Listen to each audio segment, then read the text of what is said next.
Mes chers frères et sœurs en Christ, que Dieu vous bénisse abondamment, abondamment, abondamment et puissamment au nom de notre Seigneur et Sauveur Jésus-Christ. C'est un grand jour. Je suis dans la joie parce que Dieu va nous donner par sa grâce un autre grand enseignement, pour notre édification, pour notre instruction, pour notre consolation. Donc, soyez les bienvenus à tous ceux qui se connectent fidèlement dimanche après dimanche pour suivre la parole de Dieu merveilleuse et inégalable. Nous sommes dans la joie de ce que Dieu nous a conservé la vie, le souffle, la santé en ce grand jour du dimanche de l'an de grâce 2023, ce dimanche 21 mai de l'an de grâce 2023. Pour partager la parole de Dieu merveilleuse, merveilleuse et inégalable. Je vous prie de tourner vos Bibles dans Luc chapitre 1. Nous allons passer beaucoup de temps dans Luc chapitre 1. Dimanche passé, j'ai fait un enseignement réservé ou destiné en particulier à nos sœurs en Christ, à nos petites sœurs, à nos filles. Et il y aura un autre enseignement aujourd'hui, toujours consacré à nos sœurs en Christ, à nos filles, principalement, mais à nous tous, parce que nous avons des épouses, nous avons des mamans, des mères, nous avons des grandes sœurs, petites sœurs, nièces, mais c'est un enseignement qui est destiné à tout le monde. Mais nous allons continuer dans la lignée de la semaine passée, dimanche passé, où nous voyons les leçons à tirer de la vie de Ruth. Si vous n'avez pas suivi cet enseignement, je vous en supplie, suivez-le encore et encore et encore, et surtout mettez-le en pratique. Alors, nous allons voir notre enseignement aujourd'hui, après l'enseignement de dimanche passé, comme je l'ai dit, qui était intitulé « Les leçons à tirer de la merveilleuse vie de Ruth ». Nous allons voir aujourd'hui les leçons à tirer de la merveilleuse vie de Marie, mère de Jésus. Je rends grâce à Dieu pour cet enseignement. Ma prière est que cet enseignement vous touche, vous transforme, vous challenge, vous secoue, vous amène à vous remettre en cause, vous amène à vous questionner, à questionner votre foi, à questionner votre marche en Christ, afin que vous soyez meilleurs. Nous allons voir cet enseignement. La vie de Jésus, la vie de la mère de Jésus, Marie, est l'objet de beaucoup de controverses, est l'objet de beaucoup de faussetés. Et nous irons à travers la parole de Dieu pour mettre à nu ces faussetés et partager les exemples qu'on peut tirer de la merveilleuse vie de Marie. Mes frères et sœurs, vous et moi, nous avons lu la Bible pendant des années. Mais nous ne savions pas que la vie de Marie en elle-même pouvait être un très, très, très grand enseignement pour nous tous, mais exclusivement pour nos filles, pour nos mamans, pour nos grandes sœurs, nos petites sœurs. Alors nous allons poursuivre dans cette lancée. On a commencé la semaine passée les leçons à tirer de la merveilleuse vie de Ruth. Aujourd'hui, les leçons à tirer de la merveilleuse vie de Marie, mère de Jésus. Alors, avant cela, je vais commencer par un mot de prière, mais je voudrais m'assurer que le son est bon pour tout le monde. Alors, si le son est bon, levez tout simplement le pouce si le son est bon. Voilà, le son est bon. Que Dieu vous bénisse, vous qui avez l'amour pour la parole de Dieu, vous qui, dimanche après dimanche, venez participer à cette parole, la parole de Dieu merveilleuse et inégalable. Alors, nous allons commencer par un mot de prière. Je ne me fatiguerai jamais de rappeler qu'une femme qui craint Dieu, qui prie Dieu, doit se voiler la tête. Si vous avez la crainte de Dieu, sœur en Christ, voilez-vous convenablement la tête. Même une mèche de cheveux ne doit pas se voir. C'est la volonté de Dieu à votre égard. Ce n'est pas le commandement de votre frère Georges. Je n'ai jamais écrit de livre. Je n'écrirai jamais un livre biblique. C'est le commandement de Dieu sur la base de 1 Corinthiens chapitre 11, verset 5, qui dit que la femme qui prie Dieu sans se voir la tête déshonore Dieu au final. C'est la même chose pour les hommes. S'il y a un homme qui a été invité aujourd'hui, qui a une casquette sur la tête, qui a un béret, un chapeau, une chéchia, peu importe ce que vous avez sur la tête, c'est l'occasion de vous décoiffer par respect à Dieu, parce que l'homme qui prie Dieu, la tête couverte, déshonore Dieu sur la base de 1 Corinthiens, toujours chapitre 11, verset 4. La femme doit se voiler convenablement quand elle prie Dieu. L'homme, au contraire, doit se décoiffer quand il prie Dieu. Alors, nous allons partager cet enseignement, donc, mais prions comme je l'ai annoncé. Éternel Dieu, Dieu merveilleux, Dieu infiniment grand, nous venons aujourd'hui après une longue semaine d'occupation pour les uns et les autres. Nous venons autour de ta parole en ce grand jour pour nous rafraîchir, pour nous ressourcer. Merci pour cet enseignement qui va encore nous secouer, nous challenger, nous amener à nous remettre en cause, nous amener à nous éprouver, nous amener à nous questionner, nous encourager, nous consoler. Seigneur Dieu, merci pour tes révélations, pour les grandes choses que tu fais pour nous. Merci même pour tes blâmes, parce que tes blâmes sont le chemin qui mène à la vie éternelle. Je te remercie pour tout un chacun qui a laissé de côté ses occupations pour venir suivre cette parole. Je te remercie pour toute personne qui a été invitée, qui vient suivre cet enseignement pour la première fois. Donne-nous de ne pas quitter cet enseignement comme nous sommes venus. Donne-nous de quitter cet enseignement étant transformé, étant changé. Merci, grand Dieu, pour la haie de protection que tu mets tout autour de cet enseignement d'aujourd'hui. Merci pour les connexions, pour Internet, pour le courant électrique, pour tout ce qui contribue à la bonne marche de cet enseignement. Seigneur Dieu, merci pour ma bouche, pour mon intelligence. Donne-moi ce que tu voudrais que je transmette à ton peuple aujourd'hui. C'est au nom de Jésus que j'ai prié. Amen.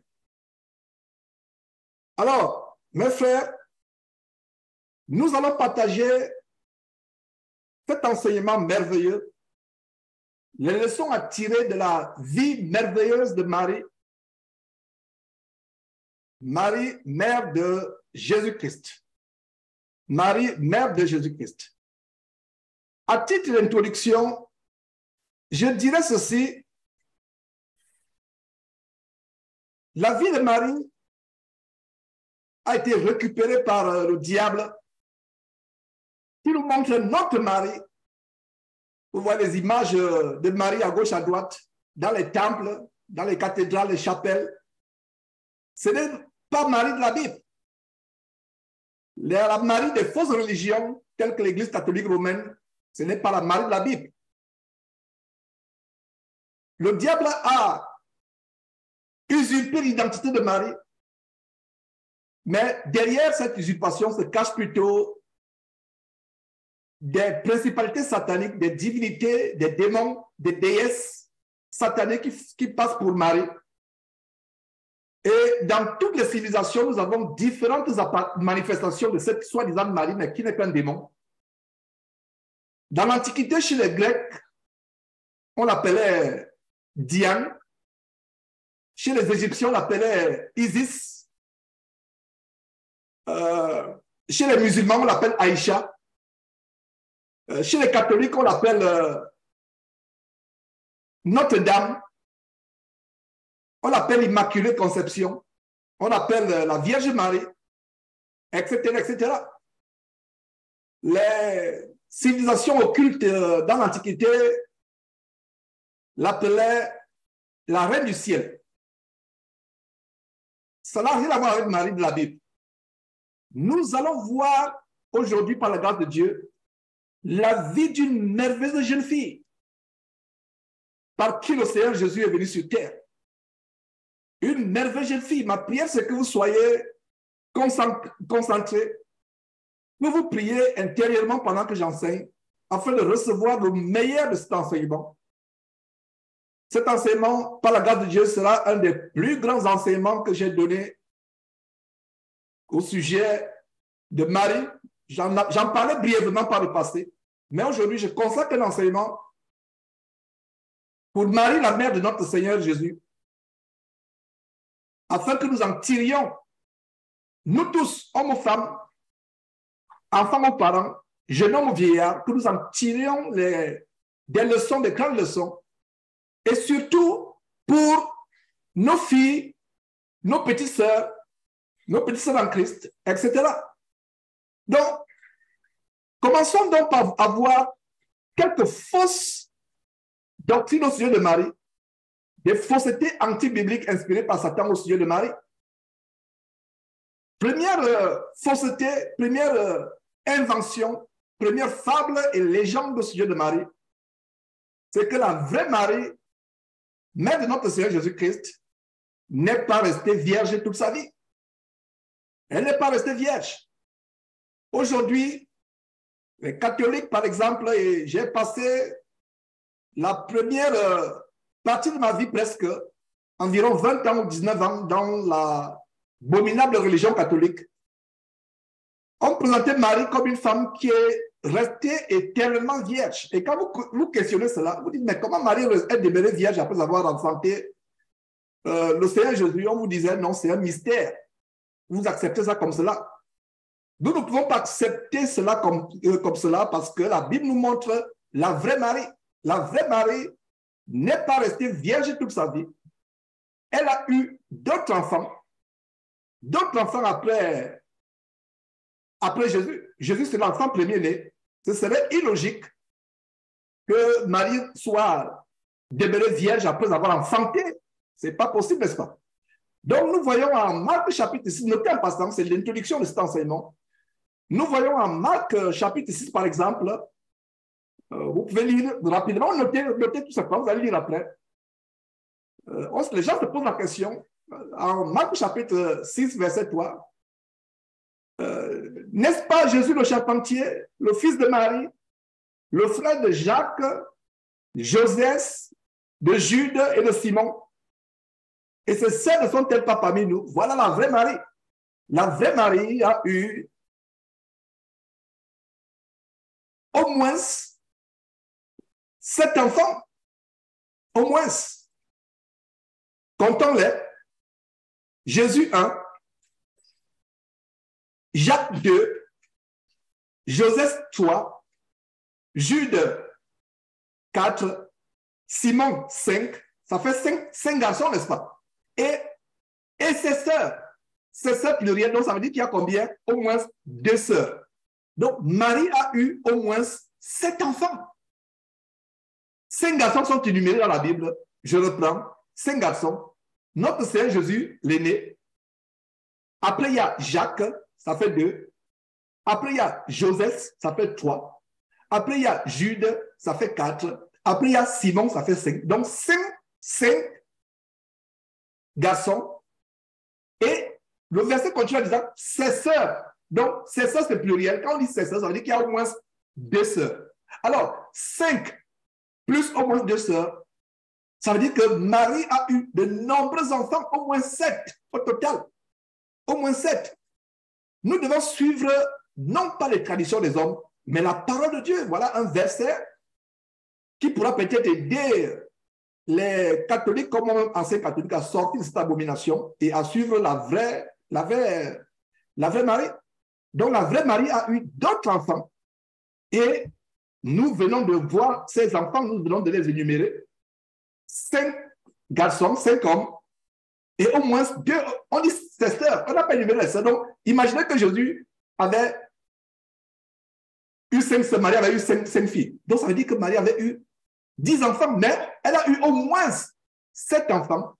7 enfants. Voilà la première révélation sur la vie de Marie. Je vous dis que nous sommes qu'à l'introduction. Ce n'est que l'introduction par rapport à la vie de Marie. Et autre mensonge anti-biblique, c'est que Marie est au ciel. Vous voyez, l'abominable fête de l'Assomption des catholiques, c'est un mensonge. Marie n'est pas au ciel. Marie n'est pas au ciel. La Bible dit que personne n'est monté au ciel. Si celui qui est, si ce n'est celui qui est descendu du ciel, le Fils de Dieu qui est dans le ciel, personne. En dehors du Seigneur Jésus-Christ, personne n'est encore monté au ciel. Personne n'est encore monté au ciel en dehors du Seigneur Jésus-Christ. Donc, les gens qui vous disent que Jésus est monté au ciel, c'est que Marie est montée au ciel, pardon, c'est un grand mensonge. Le seul unique qui est au ciel, c'est Jésus-Christ. Et d'ailleurs, notez ce verset, Jean chapitre 3, verset 13, qui dit quoi? Personne n'est monté au ciel si ce n'est celui qui est descendu du ciel, le Fils de l'homme qui est dans le ciel. Donc, personne n'est au ciel en dehors du Seigneur Jésus-Christ. Et Marie attend la résurrection, comme vous et moi. Elle attend la résurrection des morts. Ma compréhension biblique est qu'elle a persévéré jusqu'à la fin. Elle fera part des morts qui vont être ressuscités et qui vont prendre part à l'enlèvement de l'Église avec le Seigneur Jésus-Christ quand la trompette sonnera. Donc, voilà notre mensonge. Un autre mensonge anti-biblique, c'est que les gens adorent Marie, on vénère Marie. C'est un mensonge. C'est un mensonge, c'est un grand mensonge. Personne dans la Bible n'a adoré Marie. Personne, absolument personne, n'a adoré Marie.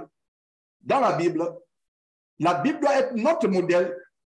Nous voyons par exemple, au 1er siècle, dans le livre de Actes, on a étudié le livre de Actes, j'ai fait l'étude du livre de Actes, verset après verset, chapitre après verset, chapitre après chapitre, verset après verset, étude approfondie d'Actes, le livre de Actes.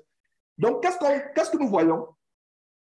Nous voyons que personne n'a adoré ou vénéré Marie dans la Bible. Aucun des disciples du Seigneur Jésus-Christ ne l'a fait. Vous voyez par exemple, Actes chapitre 1, au verset 14, Marie était dans la chambre haute avec les autres disciples. Après la montée de Jésus au ciel, à Actes chapitre 1, Jésus monte au ciel. Jésus promet, le Saint-Esprit a dit, ne vous éloignez pas de Jérusalem. Attendez à Jérusalem le Saint-Esprit qui avait été promis par le Père. Alors, Marie était dans la chambre haute où il y avait environ 120 personnes avec les autres disciples après la montée de Jésus au ciel. Elle attendait le Saint-Esprit comme tous les disciples. Et lisez d'ailleurs, notez, pour gagner du temps, Actes chapitre 1, verset 14. Qu'est-ce que nous voyons dans Actes chapitre 1, verset 14? Que tous d'un commun accord persévéraient dans la prière avec les femmes et Marie, mère de Jésus, et avec les frères de Jésus. Voilà la Bible qui confirme ce que nous avons lu tout à l'heure dans Marc chapitre 6, que Jésus avait des frères. Voilà. Jésus avait des frères. Marie a eu d'autres enfants. D'ailleurs, la Bible parle de Jésus comme étant l'enfant premier-né. S'il y a un premier-né, ça veut dire qu'il y a d'autres enfants qui viennent après. Ouais, donc, en chapitre 1, verset 14, qu'est-ce que nous voyons? Tous d'un commun accord, persévérer dans la prière avec les femmes. Il y avait les femmes. Et Marie, comment? Mère de Jésus. Et avec qui? Les frères de Jésus. Donc, Marie n'était pas adorée, n'était pas vénérée. Elle n'avait pas une place d'honneur parmi les frères parce qu'elle était la mère du Seigneur. Regardez les mystères. Elle était parmi les disciples de manière incognito. Elle n'avait pas un siège spécial. Elle ne se prenait pas pour une personne importante. Elle était une femme effacée, une femme discrète. Elle ne recherchait pas les demandes de la scène. Voilà. Et après ce récit de Actes, chapitre 1, on n'entendra plus jamais parler de Marie jusqu'à la fin de la Bible. Sœur en Christ, imite Marie, n'imite pas les filles d'Isabelle qui se prennent pour pasteresses baptistes aujourd'hui. Faites vous-même la comparaison entre Marie et ces fausses femmes chrétiennes, ces femmes pasteresses aujourd'hui, qui succèdent au trône de l'Église, au trône entre guillemets de l'Église, entre guillemets, Église épicerie, devrais-je dire, quand leur mari, pasteur, meurt, ou quand leur père meurt. Elles succèdent. À la place de Marie, ces pastoresses qu'on a aujourd'hui auraient pris la direction de l'Église primitive au 1er siècle. Elles auraient pris l'autorité sur les apôtres. Elles auraient pris l'autorité sur Paul, Pierre, Jean, Jacques, etc. Et sur tous les disciples. Marie ne l'a pas fait.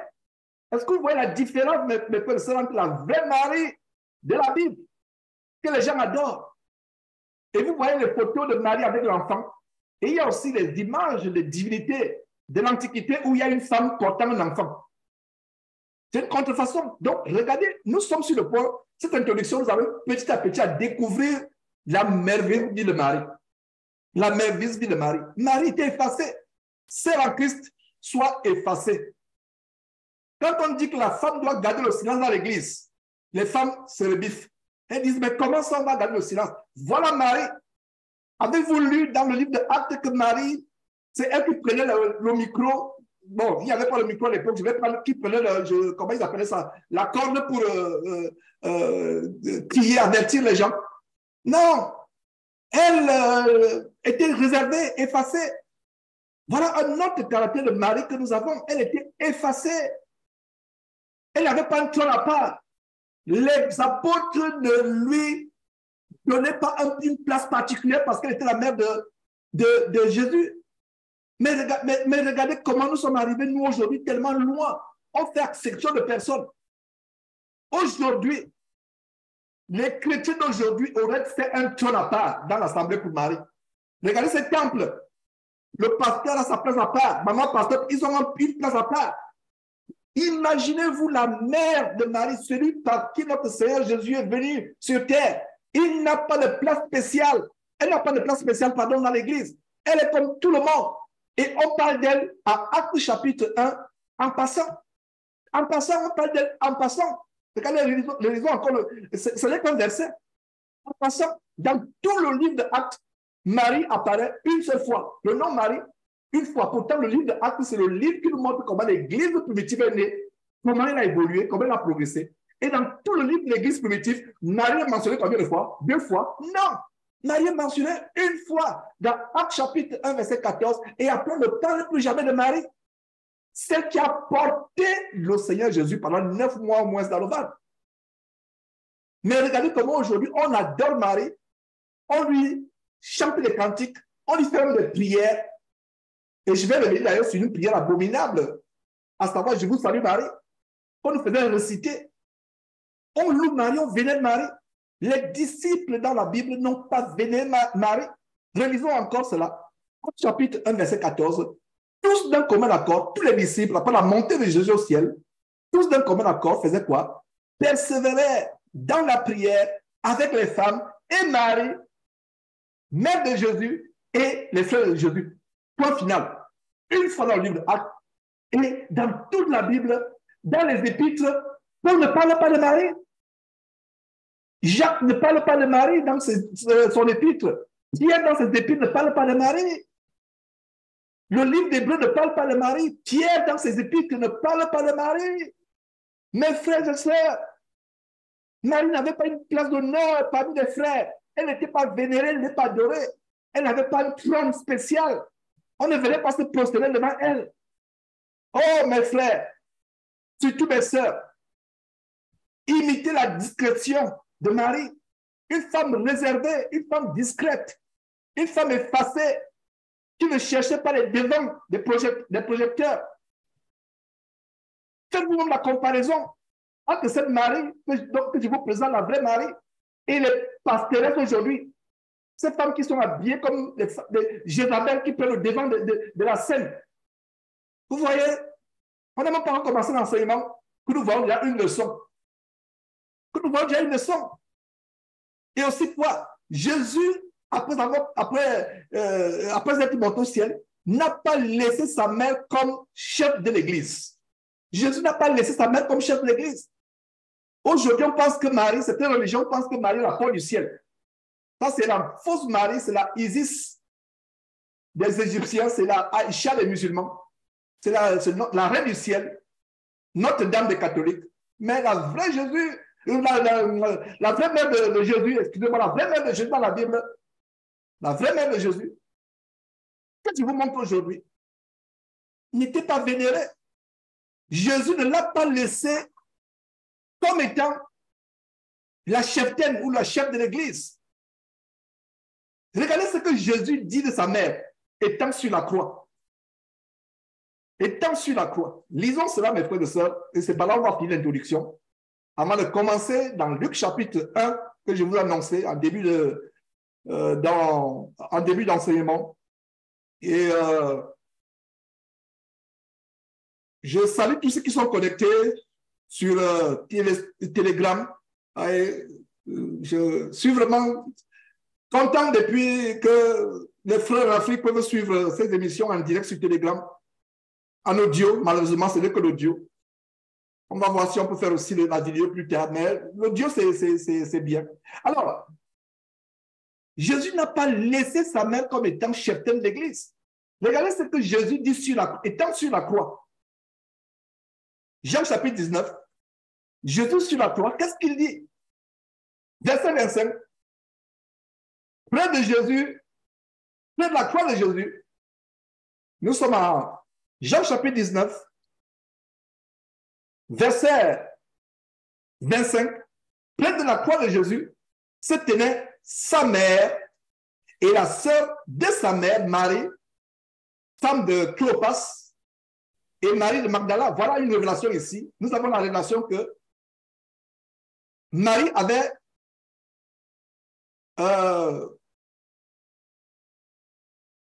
une sœur. Voilà. La révélation, elle avait une cousine, Élisabeth, une parente. Mais ici, nous avons la révélation qu'elle avait sa mère. Donc, près de la croix, verset 25. Notez très bien Jean chapitre 19, verset 25. On va voir ce que Jésus donne comme recommandation le jour de sa crucifixion. Il est sur la croix déjà. Il est sur le point de mourir. Donc, près de la croix de Jésus se tenait sa mère et la sœur de sa mère Marie, femme de Clopas et Marie de Magdala. Donc, la sœur de sa mère, si je comprends très bien, la sœur de Marie s'appelait aussi Marie. Elle était femme de Clopas. Marie, mère de Jésus, était femme de Joseph. Et nous avons sa sœur qui s'appelle aussi Marie, qui est femme de Clopas et Marie de Magdala. Verset 26. Jésus, voyant sa mère et auprès d'elle le disciple qu'il aimait, dit à sa mère, femme, voilà ton fils. Puis il dit aux disciples, vous, toi et tous les disciples, ma mère sera votre chef. C'est elle qui sera le chef de l'église, c'est ça? C'est ce que vous lisez? Ah, pas du tout. Puis il dit aux disciples, voici ta mère. Et en ce moment, le disciple l'a pris chez lui. Ma compréhension de ce passage, c'est que Joseph ne vivait plus. Le disciple prit Marie pour apprendre soin. Regardez. Au verset 26, Jésus, voyant sa mère, n'a pas dit, femme, c'est toi le chef de l'église à partir d'aujourd'hui, tu vas me remplacer. Beaucoup de pasteurs aujourd'hui, après la mort de Jésus, auraient pris la place de Jésus. Elle devait dire, c'est moi, c'est mon fils. Son ministère, c'est moi qui l'ai porté. Donc, j'ai droit à succéder au ministère. Regardez les guerres de succession qui se passent. Regardez les guerres de succession. L'abominable pasteur Joseph Olangui Rochaud et sa femme abominable, Maman Olangui, meurent. C'est sa fille qui a pris l'église épicerie au Congo. Qui a pris l'église épicerie. Qu'est-ce qui se passe au Nigeria? Tibi Joshua, l'abominable pasteur sataniste, meurt. Sa femme entraîne les anciens de l'église au tribunal. Le tribunal lui a donné gain de cause. Le tribunal lui a dit, maintenant c'est le tribunal qui juge, qui dit, Madame Tibi Joshua, c'est vous qui allez rester comme étant l'héritière de la cheftaine de l'église. Incroyable. Ouais. Jésus n'a pas dit à sa mère, femme, je suis parti, c'est toi ma mère, tu as souffert pour moi, prends l'autorité sur l'église. C'est ça? Pas du tout. Pas du tout. Donc, regardez comment Marie nous donne un exemple de modestie. Son rôle n'était pas d'influencer les affaires de l'église. Son rôle était de faire quoi?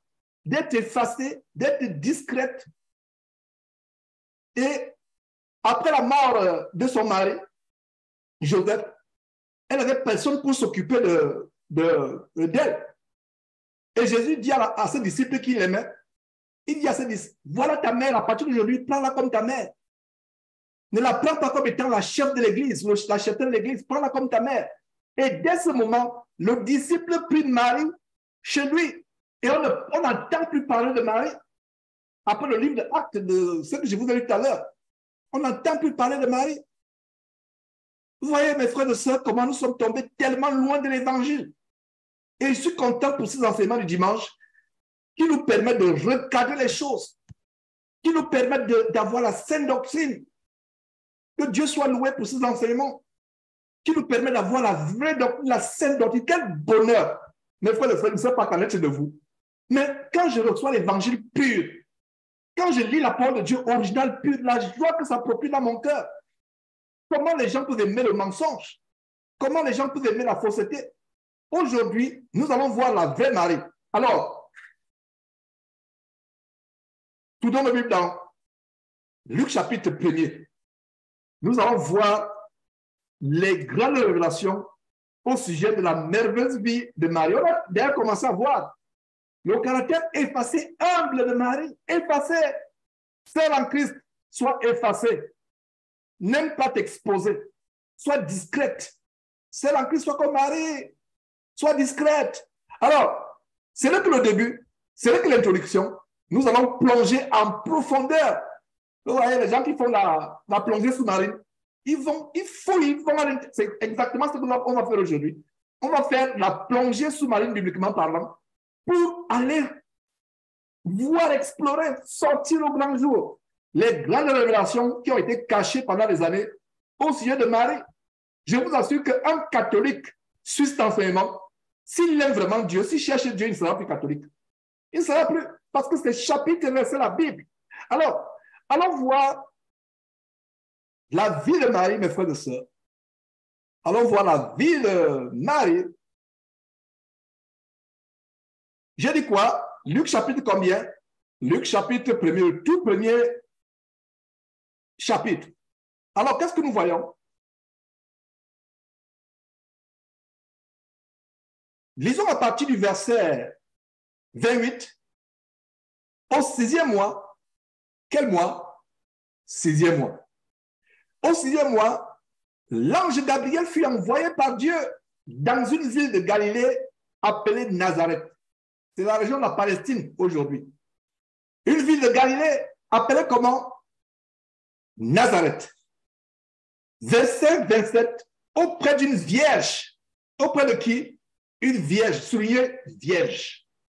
Une vierge fiancée à un homme de la maison de David, nommé Joseph. Le nom de la vierge était Marie. Ah, mes frères et sœurs. Voilà une jeune fille. J'imagine 17 ans, 18 ans, 19 ans, 20 ans. Vierge, fiancée. Aujourd'hui, la virginité est rare parmi même nos jeunes chrétiennes. Trouver une adolescente de 16 ans, 17 ans, 18 ans, 20 ans, dans ces soi-disant églises, dans le milieu chrétien aujourd'hui qui est vierge, ce n'est pas possible. Voilà une première leçon. Une vierge, elle était fiancée. Je n'insisterai jamais assez en disant ceci. Jeune sœur en Christ, petite sœur en Christ, ma fille, petite sœur en Christ, ne perds pas ta virginité avant le mariage. Ne perds pas ta virginité. Le sexe avant le mariage est terrible aux yeux de Dieu. Si tu es arrivé, toi, sœur qui m'écoute maintenant, d'avoir eu le sexe avant de te marier et que tu ne t'es pas repenti, repens-toi avec larmes. Pour vous qui vous êtes repenti, ne vous sentez pas mal. Dieu vous a pardonné. Là où le péché a abondé, la grâce de Dieu a fait quoi? Surabondé. Mais si tu suis cet enseignement et que tu as eu le sexe avant le mariage et tu penses que c'est OK, c'est normal, ce n'est pas normal. C'est un grand péché devant Dieu. Le premier et dernier homme qu'une femme doit connaître, c'est son mari. Je reprends, le premier et le dernier homme qu'une femme doit connaître, c'est son mari. La femme ne connaîtra jamais deux hommes dans sa vie. C'est un homme, un seul homme, un seul homme, un seul homme. Il n'y a pas deux hommes. Il n'y a pas trois hommes, il n'y a pas quatre hommes. La femme connaît un seul homme dans la vie. Donc, sœur en Christ, toi qui es jeune, qui es encore vierge, Ta virginité est un trésor, est un grand prix aux yeux de Dieu. Aujourd'hui, comme je le disais souvent, comme je le dis souvent, dans les écoles, les universités, les collèges, on se moque d'une fille qui est vierge à 17 ans, 18 ans. On se moque. Ses camarades se moquent d'elle. Ce qui est le contraire. Moi, à l'époque, il y a 35 ans, 40 ans, il y a 40 ans quand j'étais à l'école primaire, 45 ans même, je dirais, quand j'étais à l'école primaire, il y a 45 ans. Et oui, il y a 45 ans quand j'étais à l'école primaire. Mes frères, quand on entendait qu'une fille avait perdu sa virginité, waouh, c'était un scandale. On mettait cette fille en chanson. On se moquait d'elle. Aujourd'hui, c'est la fille qui garde sa virginité qui est dans le moquerie. Vous voyez comment le monde a changé. Donc, retournons à ce verset, mes frères et sœurs. Verset 26, au 6e mois, l'ange Gabriel fut envoyé par Dieu dans une ville de Galilée appelée Nazareth auprès d'une vierge. Voilà. Ce n'est pas étonnant que Dieu, c'est elle que Dieu a choisie. Dieu n'aurait pas choisi une femme déviergée, donc seule en Christ. Si tu avais été déviergé à l'époque, Dieu ne t'aurait pas choisi. Vous voyez comment on peut rater les bénédictions de Dieu? On peut rater le choix de Dieu à cause d'un péché comme celui de perdre sa virginité. Donc, auprès d'une vierge fiancée à un homme nommé Joseph. Le nom de la vierge était Marie. Regardez, dans toute la Palestine, ce n'est que Marie que Dieu a pu trouver comme jeune fille qui devait porter dans son ventre pendant au moins 9 mois le Messie. Dieu a étendu ses regards sur toute la Palestine pour trouver une fille vertueuse, une fille pieuse, par qui le Messie devait venir sur terre. Et Dieu a trouvé Marie.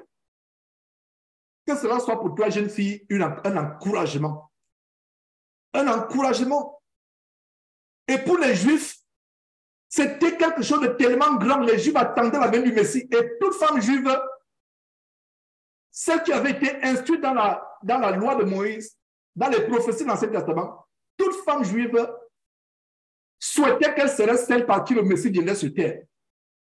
C'était quelque chose de tellement grand pour les femmes juives.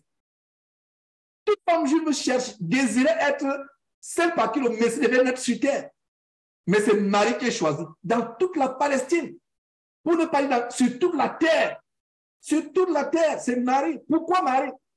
On a un détail que Marie était une femme effacée. On a vu ça en Actes chapitre 1. Une femme réservée, humble, effacée. Et on vient de voir que Marie était vierge. Donc Dieu a étendu ses regards sur toute la terre. Et d'ailleurs, notez en passant 2 Chroniques chapitre 16, verset 9, qui dit quoi? Car l'Éternel étend ses regards sur toute la terre pour soutenir ce dont le cœur est tout entier à lui.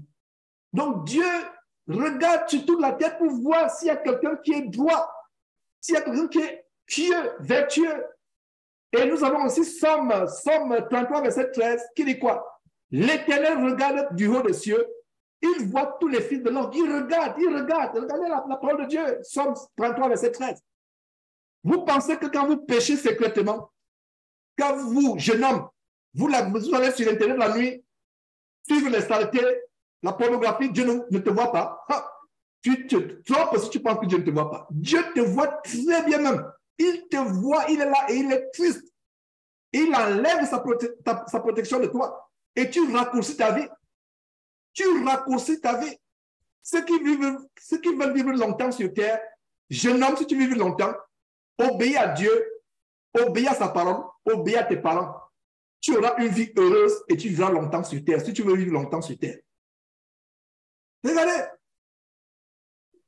Dieu voit tout. Dieu regarde. Dieu cherchait. Oh, Dieu soit loué pour Marie. Voilà la vraie compréhension. Marie, pour nous, c'est un exemple. Il y a 2 extrémités. Une extrémité, c'est les gens qui adorent Marie, font l'idolâtrie, la prennent pour la porte du ciel. Ça, c'est une extrémité. Une autre extrémité, c'est ignorer Marie dans la Bible. Si vous avez ignoré Marie dans la Bible, vous n'allez plus ignorer à partir d'aujourd'hui. Marie a une place importante que nous devons reconnaître. Donc, cet enseignement d'aujourd'hui fait la balance. Nous ne l'adorons pas. Nous ne la vénérons pas.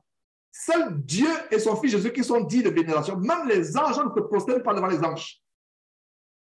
Mais Marie est pour nous un exemple vraiment de piété, de réserve, de chasteté. Tout jeune chrétien doit prendre Marie comme exemple. Elle était fiancée. Ce n'est pas les fiancés aujourd'hui qui se retrouvent sur WhatsApp en train de se tirer les langues, en train de se faire les yeux doux sur WhatsApp très tard. Ils sont fiancés. Non. Seul en Christ, je seul en Christ, jeune homme. Ce n'est pas comme ça les fiançailles. Pas d'amourette pendant les fiançailles.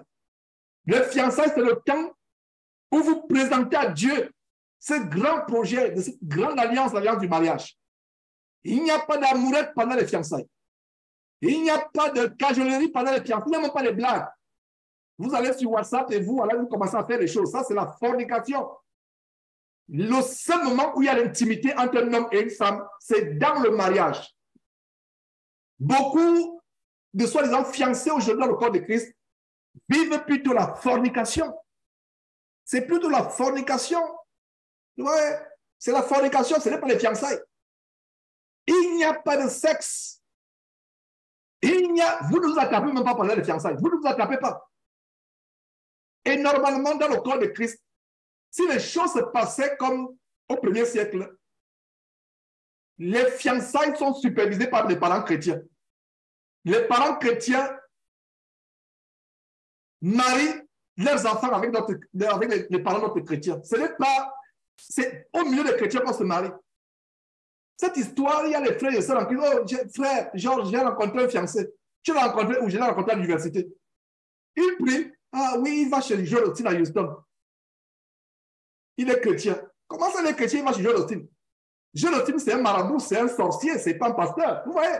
Donc, faisons attention. Les chrétiens, si on faisait les choses comme dans la Bible, les parents chrétiens superviseraient les fiancés de leurs enfants. Ça veut dire que s'il y a une jeune femme disponible pour mon garçon et que Dieu m'a inspiré, parce que ne faisons pas les choses selon la chair, on prie Dieu. Maintenant, si le garçon et la jeune fille désirent être ensemble, nous les parents nous supervisons. Ils ne passent même pas le temps seul à seul. C'est sous supervision excusez-moi, c'est sous supervision des parents. Les parents supervisent. Les parents sont là. Ils ne se vont pas seul à seul. Ce n'est pas comme aller se balader au parc. On va aller au bord de mer, on est seul. Ce n'est pas comme cela. Nous devons regarder les choses. Il y a trop d'impudicité. On essaie les fiancer avec elle. Regardez, on a eu des cas dans nos églises, nos assemblées. Une sœur en Christ aujourd'hui, elle est fiancée avec elle. Ils sont tirés langue sur Internet à distance. Ils sont vus presque nus. Après, la sœur en Christ peut te dire, je ne suis plus, ce n'est plus mon fiancé, c'est un autre fiancé. Elle va avec un autre homme. Les amourettes avec cet autre homme. Et là, voilà, elle a fait les amourettes avec 3 hommes dans l'église. Vous pensez que c'est normal? C'est sérieux? Ce n'est pas sérieux. Ça, c'est la saleté dans l'église. La vraie église de Dieu doit être conforme avec la parole de Dieu. On regardait une femme que Dieu a choisie. Pourquoi? Parce qu'elle était vierge, elle était pieuse. Et on va voir notre caractère de la merveilleuse de Marie. Ouais. C'est là que Dieu a choisi cette femme. Cette jeune femme. Ouais. Continuons. Luc chapitre 1, verset 28. L'ange entra chez elle et dit, je te salue à toi à qui une grâce a été faite. Je te salue à toi à qui une grâce a été faite.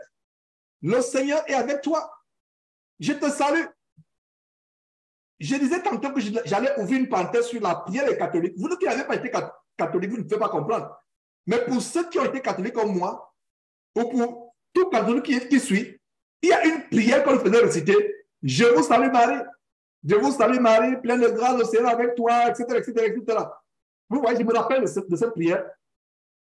Plusieurs décennies après. parce que c'était on restait comme les perroquets. C'est resté, je vous salue Marie, pleine de grâce. Et vous avez un chapelet que vous égrenez, un chapelet diabolique. Le chapelet sur les catholiques, le même chapelet sur les musulmans, le même chapelet est chez les bouddhistes. Le même chapelet. Montrez-moi dans quelle Bible Dieu a dit aux disciples du Seigneur Jésus-Christ de prier avec des chapelets. Ça, c'est les religions mystiques orientales, sataniques. Donc, regardez mes frères et sœurs, l'ange dit, je te salue. Satan prend cela et en fait une prière, inspire les gens à réciter ça comme une prière. Je te salue mal. C'est une prière maintenant. Et en passant, la prière n'est pas une récitation. À supposer qu'un de mes enfants vienne de moi avec une liste.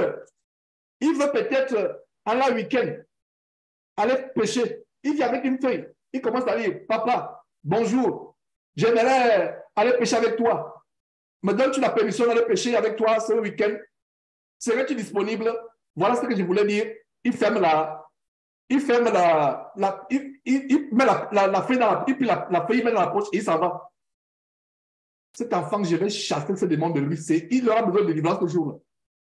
Ouais, c'est la même chose aujourd'hui. On prie. Je vous salue. Mais il y a un livre de prière. Le livre de prière, c'est diabolique. C'est des grimoires. Des grimoires, ça veut dire des recueils de Satan, de magie. Et il n'y a pas de livre de prière. J'ouvre une parole. Vous voyez comment nous commençons à entrer en profondeur dans la vie de Marie. Je vous salue, Marie les catholiques. C'est diaboliquement diabolique. Je m'en veux d'avoir prononcé cette parole, ça reste une seconde. Mais comme je vous ai dit, là où le péché a abondé, la grâce a surabondé. Ce n'est pas une prière. Ce n'est pas une prière. Je vous salue, Marie n'est pas une prière. D'ailleurs, une prière n'est pas une récitation. Une prière, mon enfant veut quelque chose, il m'a dit, papa, me permets-tu d'aller faire ceci? Il me parle directement. Prier, c'est parler directement à Dieu. Au nom de Jésus-Christ, c'est ça. Vous priez, vous parlez à Dieu et vous terminez par au nom de Jésus-Christ. Amen. Vous remerciez Dieu, vous lui parlez.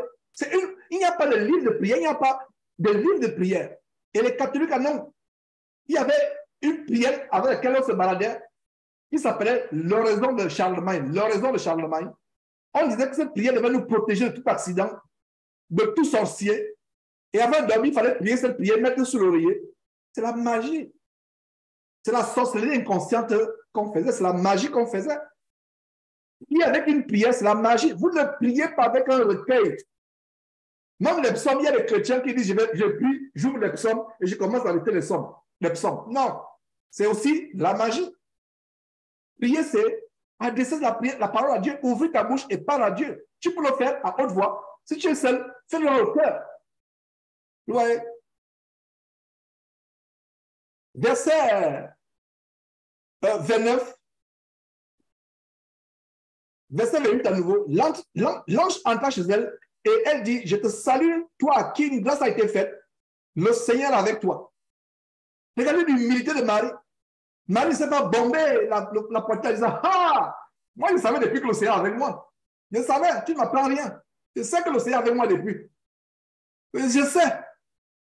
Mais qu'est-ce que nous voyons? C'est ce que Marie a dit. Ah non, je sais, moi, je suis pieuse. Je suis une fille vierge. Je sais, moi, je suis pieuse. Mes frères et sœurs, Dieu ne choisira jamais comme serviteur ou comme servante quelqu'un qui a une autre opinion de soi. Dieu choisira les gens humbles qui pensent qu'ils ne sont rien, qui comprennent qu'ils sont indignes du choix de Dieu. Ils sont indignes. Est-ce que Marie ne savait pas qu'elle était pieuse? Marie savait qu'elle était pieuse. Est-ce qu'elle ne savait pas qu'elle était vierge? Elle était vierge, elle s'était consacrée parce qu'elle créait Dieu. Mais regardez, quand l'ange vient, lui dit, le Seigneur avec toi, une grâce a été faite. Marie ne manifeste pas la vantardise, ne manifeste pas l'orgueil en disant, ah, je sais, moi, j'ai des choses comme cela, donc je sais que Dieu est avec moi. Mes frères et sœurs, quelqu'un qui craint Dieu, à un moment, même s'il sait qu'il a communion avec Dieu, il doit être dans la crainte.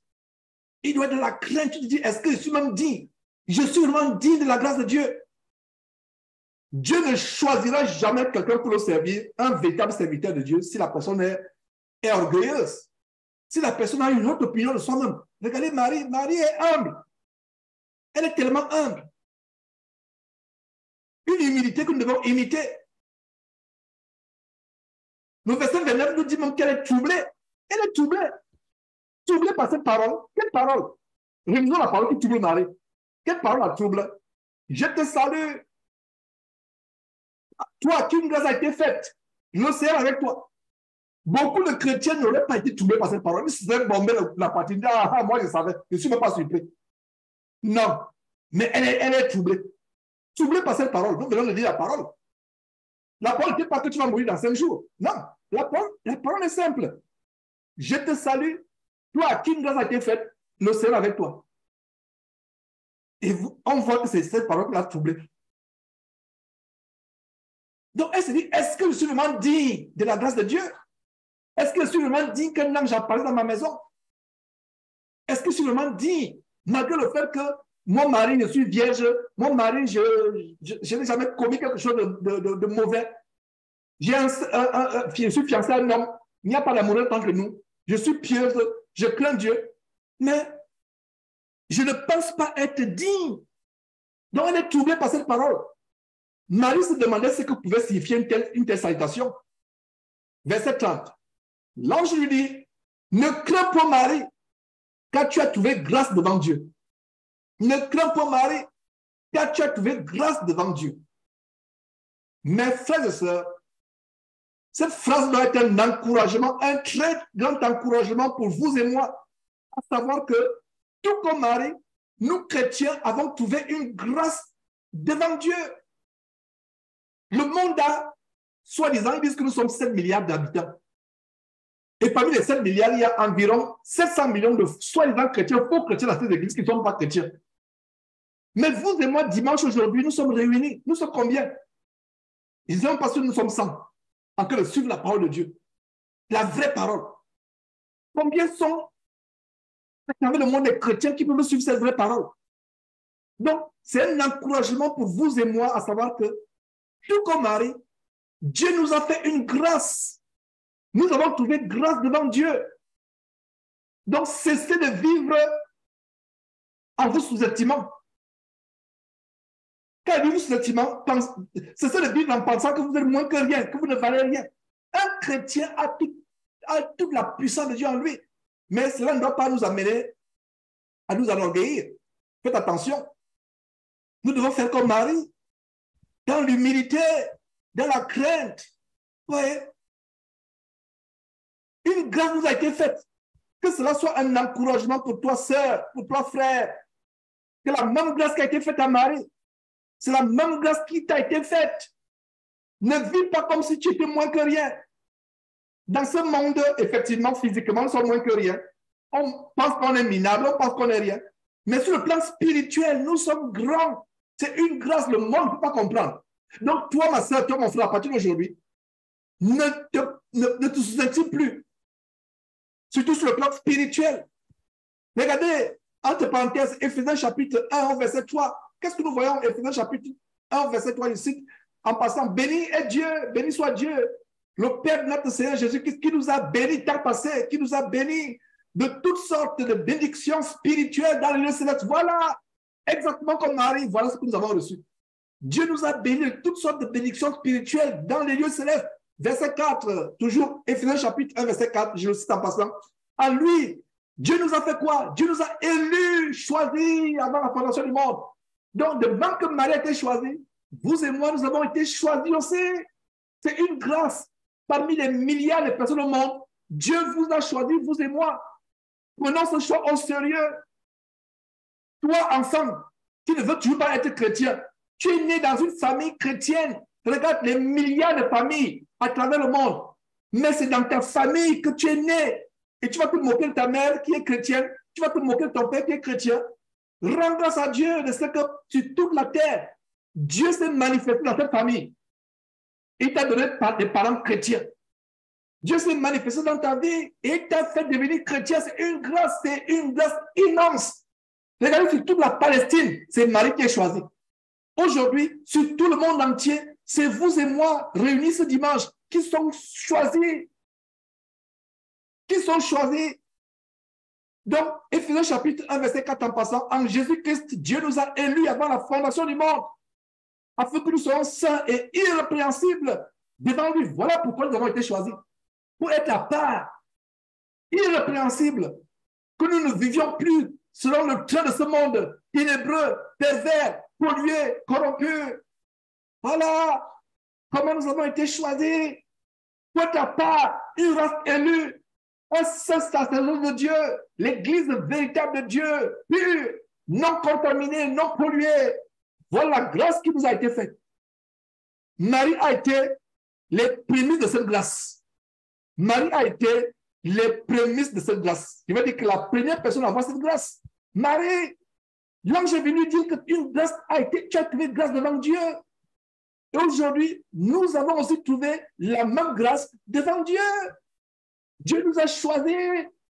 Il y a des musulmans à travers le monde. Ils sont nombreux. Les bouddhistes alors, les shintoïstes, ils sont nombreux. Les animistes en Afrique ou en Amérique latine. Mais Dieu nous a choisis, vous et moi. Quelle grâce, quel bonheur, quelle bénédiction. Avez-vous jamais pris le temps, même une minute, de dire merci Seigneur de ce que tu m'as choisi? Ce n'est pas nous qui avons choisi Dieu. C'est lui qui nous a choisis. Moi, votre frère Georges, je ne pensais jamais que je pouvais m'asseoir un jour, prendre la parole de Dieu et l'enseigner. C'est une grâce infinie. Je n'en suis même pas digne. Et je ne dis pas ça par fausse modestie. Dieu m'est témoin, je ne mens pas. Je ne dis pas ça par fausse modestie. Restons toujours petits devant Dieu. Même si Dieu nous a fait des grâces extrêmes. Regardez, Marie reçoit un ange par la Marie. Aujourd'hui, les faux pasteurs, les fausses pastrices vous disent que les anges leur ont apparu. Mais regarde leur vie. L'orgueil, la vantardise, les tons de vent, tout le monde. Ce n'est pas un ange de Dieu qui t'a apparu, c'est un démon qui t'a apparu. Quand l'ange t'apparaît, ta vie est renforcée en humilité, à crainte de Dieu, en modestie. On sait quand l'ange apparaît à quelqu'un, ta vie est transformée, on ne te reconnaît plus. L'ange t'apparaît, tu fais de cela un moyen de coquer les gens. Tu fais de cela un moyen de construire des temples, un moyen de cela de t'engraisser, de t'enrichir. Tu fais de cela, tu écris les livres, tu vends les livres, tu vends les séminaires, à gauche, à droite. Et l'ange, ce n'est pas l'ange de Dieu qui t'a apparu. Et tu as oublié, tu as les gardes-corps. Tu as un trône à part. Dans une grande salle, il n'y a pas la climatisation en Afrique. La climatisation où le ventilateur est projeté sur toi et ta femme. Les autres sont obligés de se ventiler le visage avec les cahiers sur lesquels ils notent tes doctrines de démons. Voilà. C'est terrible. Est-ce que vous voyez la grâce qui nous a été faite? Prenons un temps. Là où tu es, je te donne 3 secondes dans ton cœur. Rends grâce à Dieu pour la grâce qu'il t'a faite de devenir chrétien. Dis merci à Dieu. Faisons-le ensemble, chacun dans son cœur. Que Seigneur Dieu, sur des milliers et des milliers d'habitants, la même grâce que tu as faite à Marie de choisir Marie, sur toute la Palestine, c'est la même grâce que tu nous as fait aujourd'hui de nous choisir parmi les milliards de gens sur la terre. Prenons un temps, je vous donne quelques secondes dans votre cœur et nous allons apprécier cette grâce à partir d'aujourd'hui. Nous allons apprécier, ce n'est pas donné, ce n'est pas en vain. C'est impossible aux hommes d'avoir part à ce que nous avons, c'est à quoi nous avons eu part, mais pour Dieu, cela n'est pas possible. Et là, on va voir ça au ciel de Marie. Donc nous rendons grâce à Dieu pour cette grâce immense que Dieu nous a faite d'être ses enfants. Vous voyez? Continuons. Luc chapitre 1, verset 31. Et voici, tu deviendras enceinte et tu enfanteras un fils. Tu lui donneras le nom de Jésus. Verset 32. Il sera grand et sera appelé fils du Très-Haut. Et le Seigneur Dieu lui donnera le trône de David, son père. Verset 33. Il régnera sur la maison de Jacob éternellement et son règne n'aura point de fin. Marie dit à l'ange comment se fera-t-il? Comment cela se fera-t-il? Puisque je ne connais point d'homme. Comment cela se fera-t-il? Puisque je ne connais point d'homme. Elle pose la question. Comment cela va se faire? Moi, Marie, je suis une adolescente, je suis jeune. Je ne connais point d'homme. Soulignez, je ne connais point d'homme. Je reviens encore sur ce que je disais et je ne me fatiguerai jamais de le dire. Sœur en Christ, tant que tu es jeune, tu n'as pas encore connu, tu n'as pas de mari, ne pense même pas à connaître un homme. Ne pense pas à connaître un homme. Elle dit, je ne connais point d'homme. Je vais ouvrir une parenthèse sur une situation assez curieuse. Mes frères et sœurs, nous allons entrer en profondeur dans une très grande révélation. Dans une très, très grande révélation. Qu'est-ce que nous voyons ici? Marie doute. Elle dit, mais comment cela se fera-t-il? Elle met la parole de l'ange en doute. Comment cela se fera-t-il? Ouvrons cette parenthèse. Sur cette situation assez curieuse, comment Dieu a traité différemment Zacharie, le père de Jean-Baptiste, et Marie. Les deux ont douté, mais Dieu les traite différemment. Et nous allons découvrir pourquoi Dieu les traite différemment. Alors cela, lisons les versets 18 à 20 plus haut, toujours Luc chapitre 1. Parce qu'on se pose la question, quand vous lisez, Zacharie doute, Marie doute, mais les deux sont traités différemment. Pourquoi? Pourquoi? On va découvrir. Donc, Zacharie chapitre, Zacharie commence au verset 18, toujours chapitre 1. Alors, Luc chapitre 1, verset 18, Zacharie dit à l'ange, à quoi reconnaîtrais-je cela? Car je suis vieux et ma femme est avancée en âge. Voilà. Marie aussi a douté.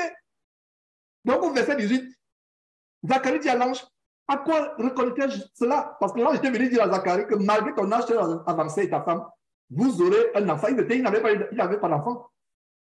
Élisabeth, la parente de Marie, était stérile. Donc, il doute.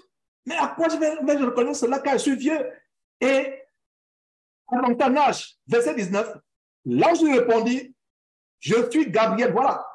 Comme on a vu au sujet de Marie, c'est Gabriel qui a été envoyé pour Marie. C'est le Gabriel qui a envoyé aussi pour Zacharie. Marie va douter, Zacharie va douter. Disons, voyons, on vient de voir comment Zacharie doute. Et l'ange, verset 19, l'ange répondit, je suis Gabriel, je me tiens devant Dieu. Gabriel, l'ange de Dieu, fait comment? Se tient devant Dieu. Voilà une révélation très grande. Je t'ai envoyé pour te parler et pour t'annoncer cette bonne nouvelle. Verset 20, et voici, tu seras muet et tu ne pourras parler jusqu'au jour où ces choses arriveront. Pourquoi? Parce que tu n'as pas cru à mes paroles qui s'accompliront en leur temps. Voilà. Dieu frappe Zacharie. Pourquoi? Parce que Zacharie a douté. Comment se fait-il que Dieu frappe Zacharie qui a douté en le rendant muet parce qu'il a douté, mais Dieu ne frappe pas Marie alors qu'elle a aussi douté. Elle a aussi douté. Si tu ne comprends pas cela, mes frères et sœurs, par la grâce de Dieu et par la vertu de cet esprit, on va comprendre cela. Il y a deux grandes explications pourquoi Marie et Zacharie doutent. Dieu frappe Zacharie, le rend muet. Tout le temps de la grossesse, il devait être muet. Incroyable. Pourtant, il était sacrificateur. Et Dieu ne frappe pas Marie. Première explication. Zacharie avait un exemple qui s'était passé avant lui. Zacharie avait un exemple d'un vieil homme et d'une vieille femme, malgré leur âge avancé, qui avait eu un enfant. Zacharie avait cet exemple. De quel homme et de quelle femme s'agit-il? Il s'agit d'Abraham et de Sarah qui, dans leur extrême vieillesse, environ 100 ans, ont pu avoir un enfant, Isaac. Dans leur extrême vieillesse, ils étaient plus vieux qu'Élisabeth et que Zacharie. Élisabeth et Zacharie. Mais ils ont pu avoir Isaac. Donc, Zacharie n'avait pas d'excuse. Est-ce que vous comprenez maintenant, mes frères et sœurs, la révélation? Zacharie n'avait pas d'excuse. Surtout parce qu'il était sacrificateur. Il n'avait pas d'excuse. Et en tant que sacrificateur, il était supposé connaître la parole de Dieu. Il avait aussi un exemple d'un vieillard, Abraham, et d'une très vieille femme, Sarah, qui ont eu un enfant. Marie, contrairement à Zacharie, Marie n'avait aucun exemple devant elle. Elle n'avait aucun exemple, il n'y avait aucun exemple dans l'histoire de la race humaine d'une femme qui a eu un enfant sans l'apport d'un homme. Est-ce que vous voyez la justice de Dieu? Est-ce que vous voyez? Il n'y avait pas d'exemple devant Marie. Il n'y avait pas d'exemple dans l'histoire de la race humaine d'une femme qui a eu un enfant, qui a conçu, sans avoir l'apport d'un homme. Cela ne s'était jamais passé. C'est pour cela que Dieu ne l'a pas frappé. C'est pour cela que Dieu n'a pas frappé Marie. Ça, c'est la première explication. Deuxième explication, Zacharie en tant que sacrificateur, si vous lisez vous-même tout le chapitre premier, en tant que sacrificateur et avancé en âge, avait étudié les saintes écritures depuis son plus jeune âge.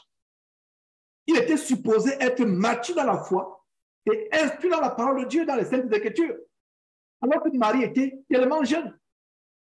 Tellement jeune. Que dit la parole de Dieu en Luc chapitre 12, verset 48? Notez en passant. Luc chapitre 12, verset 48 ne dit-il pas que on demandera beaucoup à celui à qui l'on a beaucoup donné? Donc, vous qui êtes là dimanche après dimanche, faites attention. Je dis même, faisons attention. Nous recevons cette grande révélation tous les dimanches. Dimanche après dimanche. La Bible dit qu'il nous sera beaucoup demandé. C'est la joie de recevoir cette révélation. C'est la joie de recevoir cette parole abondante. C'est la joie, ça produit la joie. Même moi qui vous parle, quand j'enseigne ces choses, ces révélations que Dieu nous donne par ma bouche, ça produit la joie. Mais attention, la parole de Dieu, c'est une épée à double tranchant. À qui Dieu donne beaucoup, à qui Dieu demandera beaucoup, à qui donne beaucoup. Voilà, Luc chapitre 12, verset 48. Donc, Zacharie était vieux. Depuis son jeune âge, il avait étudié les saintes écritures. Il était avancé en âge, donc il était supposé connaître la parole de Dieu. Donc, si tu es vieux dans la foi, mon frère, ma soeur, ou vieille dans la foi, Dieu attend de toi beaucoup plus qu'une jeune fille qui vient de se convertir, plus qu'un jeune garçon qui vient de se convertir. Et en plus, tu as un exemple ou un modèle devant toi. Ça veut dire, si tu as un exemple ou un modèle devant toi, tu es plus coupable que celui ou celle qui n'a pas de modèle ou d'exemple devant lui, devant soi. Tu as un modèle. Tu as Jésus-Christ comme modèle. Tu as les chrétiens du premier siècle comme modèle. Marie n'avait aucun modèle. Il n'y avait pas devant Marie une femme qui est enceinte, qui a été enceinte sans l'apport d'un homme. Ça n'existait pas. Pourtant, Zacharie avait un exemple. Abraham et Sarah. Il a douté. Voilà pourquoi l'ange a frappé. Dieu a permis que Zacharie soit frappé, qu'il soit muet tout le long de la grossesse. C'est quand l'enfant est né Jean-Baptiste est né qu'il a repris l'usage de la parole. Voilà donner deux explications, mes frères et sœurs. Donc faites attention. Dieu donne beaucoup ces révélations. Il n'y aura pas d'excuse. C'est pour ça que la Bible dit qu'il n'y a pas parmi vous un grand nombre de personnes qui se mettent à enseigner. Car ceux qui enseignent seront jugés plus sévèrement. Et je peux poursuivre ces révélations en disant, ceux qui reçoivent beaucoup d'enseignements, comme ceux que vous recevez dimanche après dimanche, seront jugés plus sévèrement. Faisons attention. Ne jouons pas les figurants. On vient là dimanche, on fait semblant d'être pieux, et quand on reprend la semaine, on est une autre personne. Non. Faisons attention, mes frères et sœurs. Faisons attention. Alors, poursuivons avec ce récit merveilleux. Verset 38. C'est pas le verset 38, je crois que c'est le verset 35.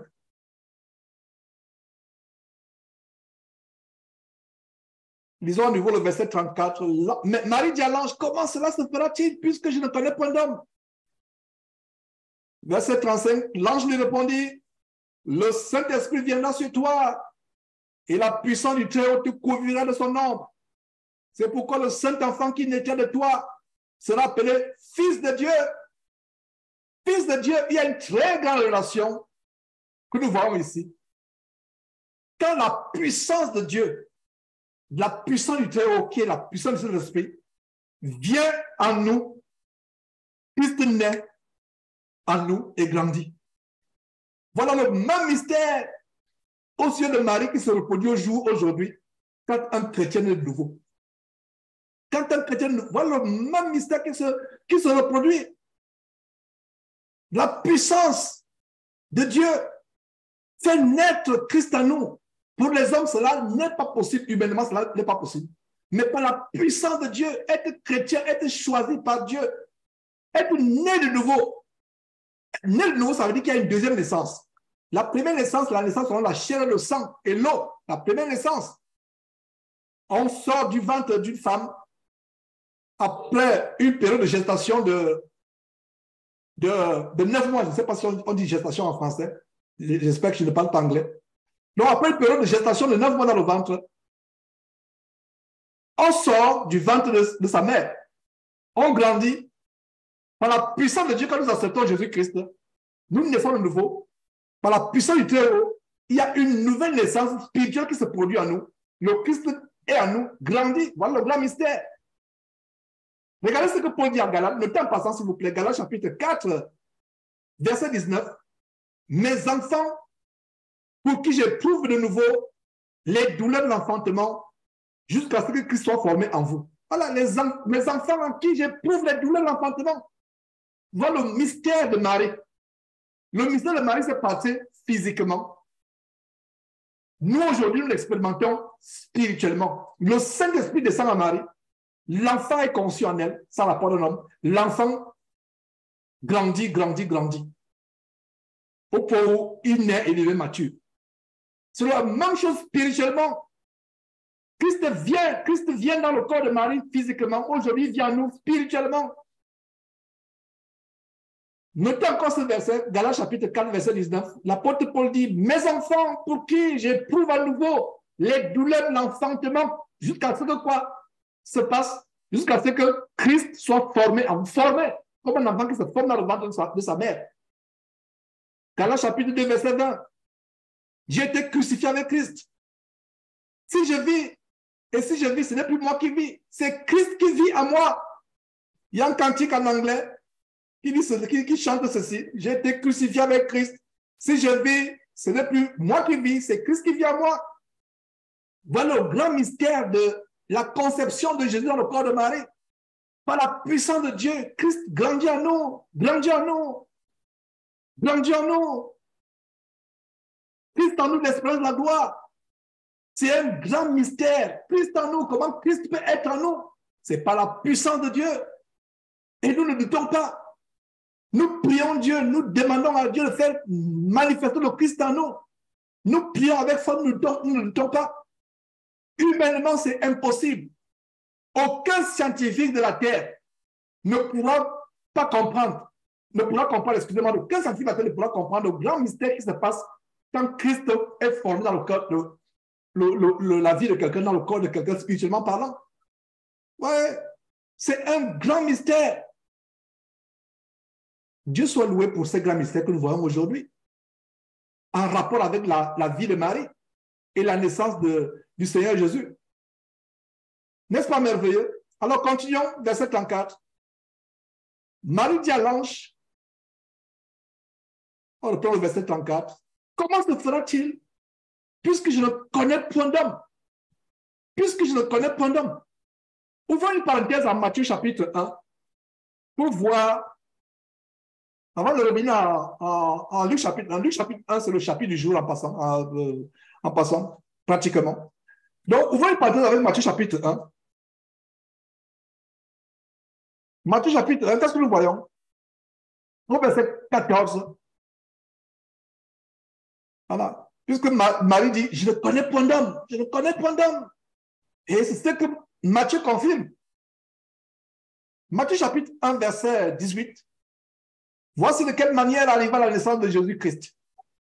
Marie, sa mère, étant comment fiancée à Joseph, se trouvant enceinte par la vertu du Saint-Esprit, on vient de voir cela, avant qu'ils eussent habité ensemble, souligné avant qu'ils eussent habité ensemble. Voilà ce que je vous dis. Et la parole de Dieu s'accorde. Les fiancés ne vivent pas ensemble. Si actuellement, toi qui me suis, tu es fiancé à quelqu'un, tu vis avec la personne, sors de cette relation immédiatement, mets fin à cette impudicité. Il y a des fiançailles, je suis fiancé. On est fiancé 2 ans, 3 ans, 4 ans, on est fiancé. Il n'y a pas de fiançailles de 2 ans, 3 ans, 4 ans. Fiancé, c'est le temps de lever cette relation à Dieu, savoir si ça vient de Dieu. 3 mois, 2 mois, 6 mois. Mais quand ça va 1 an, il y a un problème. On est fiancé. Je suis fiancé et vous habitez ensemble. Oh, je m'avais passé le week-end chez mon fiancé. Dans des églises, des assemblées chrétiennes, vous entendez ça. Ah, le week-end prochain, je suis sur mon fiancé. Dis plutôt que je suis sur mon cofornicateur. Mon cofornicateur, ma cofornicatrice. Ce n'est pas les fiançailles. Voilà la parole de Dieu. Fiancés, vous n'habitez pas ensemble. C'est interdit par Dieu. Ce n'est pas possible. Pire encore, les fiancés ça c'est le concubinage. Les fiancés qui vivent en concubinage pendant les années, ils sont là. Et un de mes pays au Gabon, c'est un fléau. Les gens qui ne vont pas devant la mairie, et ils trouvent, ils se justifient en disant que la dot est tellement élevée.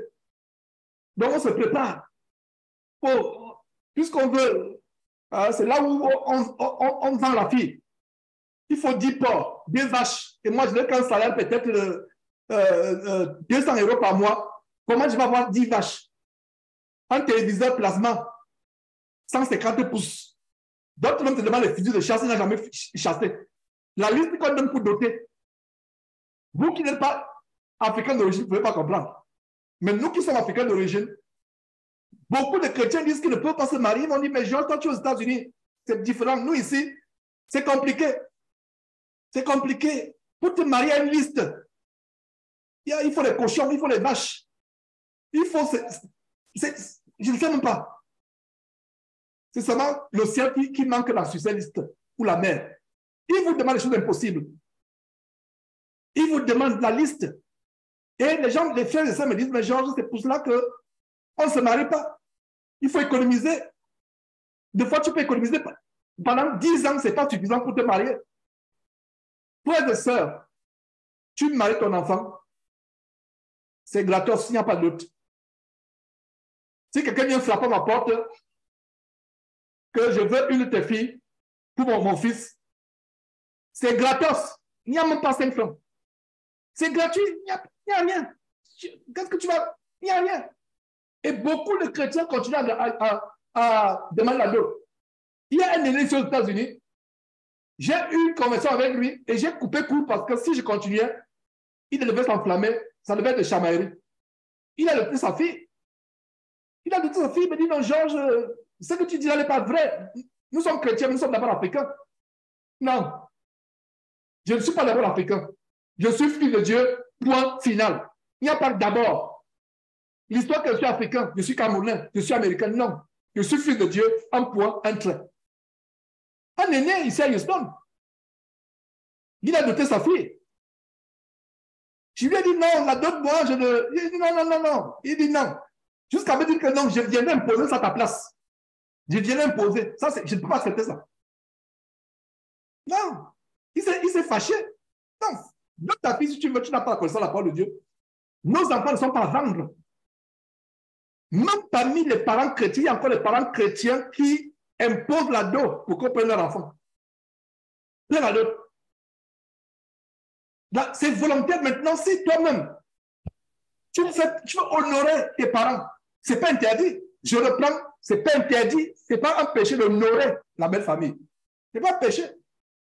Qu'est-ce qui s'est passé quand Abraham a envoyé son serviteur prendre Rebecca dans sa contrée, chez ses parents? Il a gardé les présents.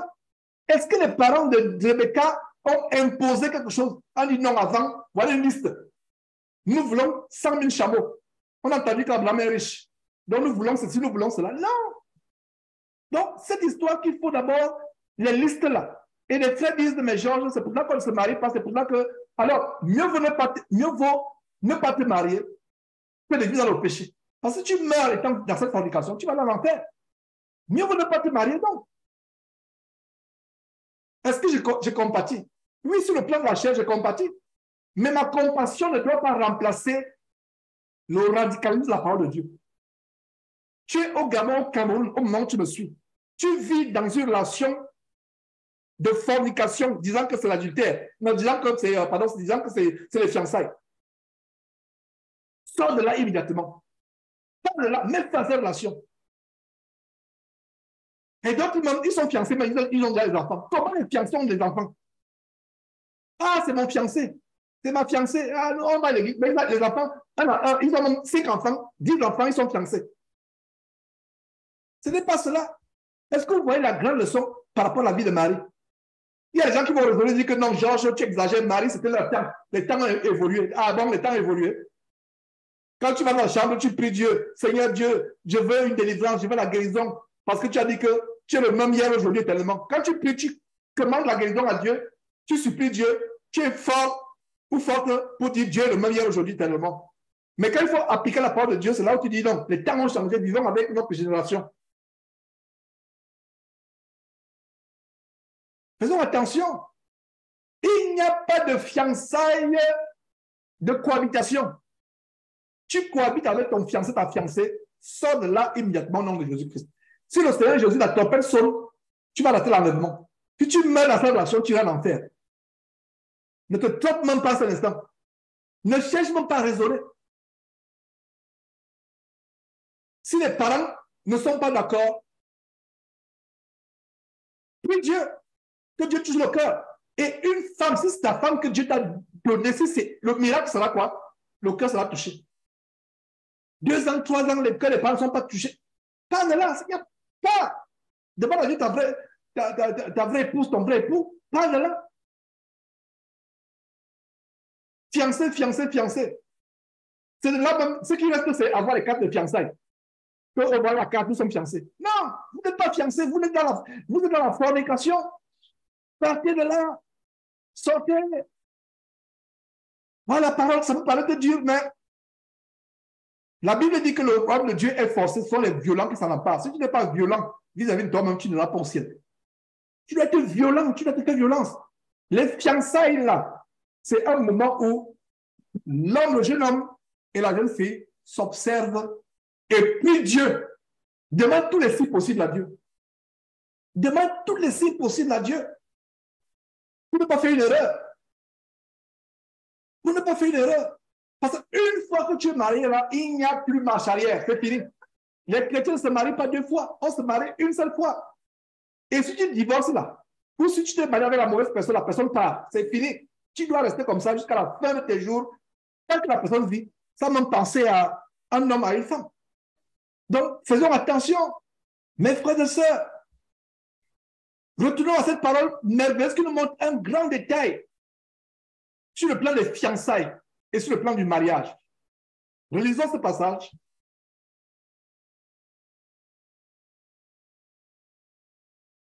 Comme tu vois, Matthieu, on a ouvert une partie dans Matthieu chapitre 1, verset 18. Voici de quelle manière arriva la naissance de Jésus, Jésus-Christ. Marie, sa mère, ayant été fiancée à un homme, se trouva enceinte par la vertu de Saint-Esprit avant qu'ils eussent habité ensemble. Donc, je vous ai dit de souligner, avant qu'ils eussent habité ensemble. Voilà le standard biblique. Voilà le standard biblique. Ce n'est pas possible. Pas le sexe, pas l'amourette. Il y a des jeunes gens qui m'ont contacté un jour. Est-ce qu'on peut dire chérie à ta fiancée? Est-ce qu'on peut dire je t'aime à ta fiancée? C'est ta femme ou c'est ta fiancée? C'est à ta femme qui dit chérie. À supposer que vous êtes fiancé et plus tard, vous avez un signe que ce n'est pas, vous n'êtes pas fait l'un pour l'autre et tu as passé le temps dit chérie, chérie, chérie. En anglais, c'est honey. Petit cœur. Et tous les noms d'amour qu'on donne. Vous commencez à vivre dans les nuages de l'amour avant le temps. Non. Attends de te marier avant d'être dans les nuages de l'amour. Et qu'est-ce qui se passe? Pendant les fiançailles, on dit chérie, chérie, chérie. Et quand on est marié, on ne dit plus chérie. C'est ça. On parle de temps chéri, chéri, chéri, chéri, chéri, chéri pendant la fiançailles. Quand on se marie, il n'y a plus de chéri. Il n'y a plus de chéri. Chéri, chéri, matin, midi, soir, c'est dans le mariage. Ce n'est pas avant. C'est dans le mariage. Il n'y a même pas de chéri. On ne va pas sur Internet, sur WhatsApp, Telegram, en disant que enlève un peu ton voile là. Toi aussi, tu exagères avec le voile. Est-ce que tu manques de prier là? Enlève un peu le voile pour que je vois un peu là, tes cheveux. Montre un peu les épaules là. Montre un peu. C'est les plus les épaules. Ça commence, maintenant, c'est le ventre. C'est le plus le ventre, c'est la cuisse. C'est la cuisse. Terminez vous-même, là où je vais en venir. Et voilà comment la fornication se passe sur Internet. Si Internet, si les compagnies WhatsApp peuvent montrer ce que les chrétiens font, et je vous dis une chose, ils ont les fichiers de tout ce qui se passe. Est-ce que vous savez ça? Ils ont les fichiers de toute l'activité que vous faites sur Internet, ils ont les fichiers. Si toi, femme, tu as écarté tes jambes devant quelqu'un sur Internet, WhatsApp, c'est quelque part. C'est quelque part. Je sens comment la peur est en train d'envahir beaucoup de personnes. Effectivement, si tu l'as fait, il se met Dieu pour que ça ne sorte pas. C'est quelque part. Tu as tiré la langue à quelqu'un sur Internet, c'est quelque part. Rien ne disparaît sur Internet, rien ne disparaît. La première fois aux États-Unis, quand le FBI veut quelque chose sur toi, ils écrivent à Telegram, ils écrivent à WhatsApp, avec ton compte, de ton numéro de téléphone. Tout ce que tu as fait sur Internet, tu peux effacer ton. Il y a des gens qui disent, Georges, je vais l'effacer maintenant. C'est que efface. Quelqu'un contacte le FBI à ton sujet, le FBI va sortir tout ce que tu faisais, toutes les saletés que tu faisais sur Internet, pendant les années vont ressortir. Les gens disent que rien ne disparaît d'Internet et c'est vrai. Internet là est dangereux. Internet est dangereux. Il y a des gens mariés, plus tard, des années plus tard, 10 ans après, ils deviennent homme politique aux États-Unis. Les ennemis politiques vont détruire sa carrière. On sort les choses sur Internet qu'il a faites. Lui-même, il est dépassé. Ça se passe ici. On n'efface rien. Les emails que tu effaces là, les choses que tu effaces, les réseaux sociaux, les amours que tu faisais, ça, tout est là. Ça peut sortir comme toi un jour. Ça peut sortir comme toi un jour. Je rends grâce à Dieu de ce que quand, au temps de ma folie, de ma fornication, il n'y avait pas encore de réseaux sociaux. C'était physique. Sinon, il devait y avoir des choses sur moi sur Internet, plein même, plein. Mais actuellement, c'est zéro, il n'y en a pas. Il n'y en a pas, parce que, vous voyez, à mon temps, dans ma folie, mais toi aujourd'hui, jeune homme, c'est là.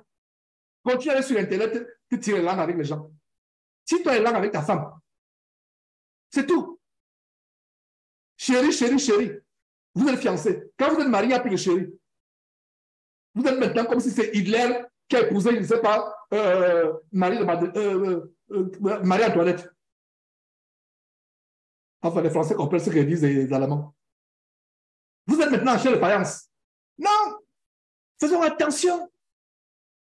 Faisons attention.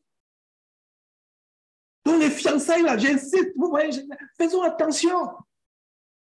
Il n'y a pas de fiançailles, d'amourette, de vivre ensemble, d'aller sur le WhatsApp, etc. Non, il n'y a pas ça. Normalement, les parents chrétiens vont vous coordonner les fiançailles des enfants. Il y a eu un cas ici que j'ai apprécié par le passé. Ici à Houston. C'est coordonné. Et on se marie entre nous. On ne se marie pas dehors. C'est entre nous qu'on se marie. C'est entre nous.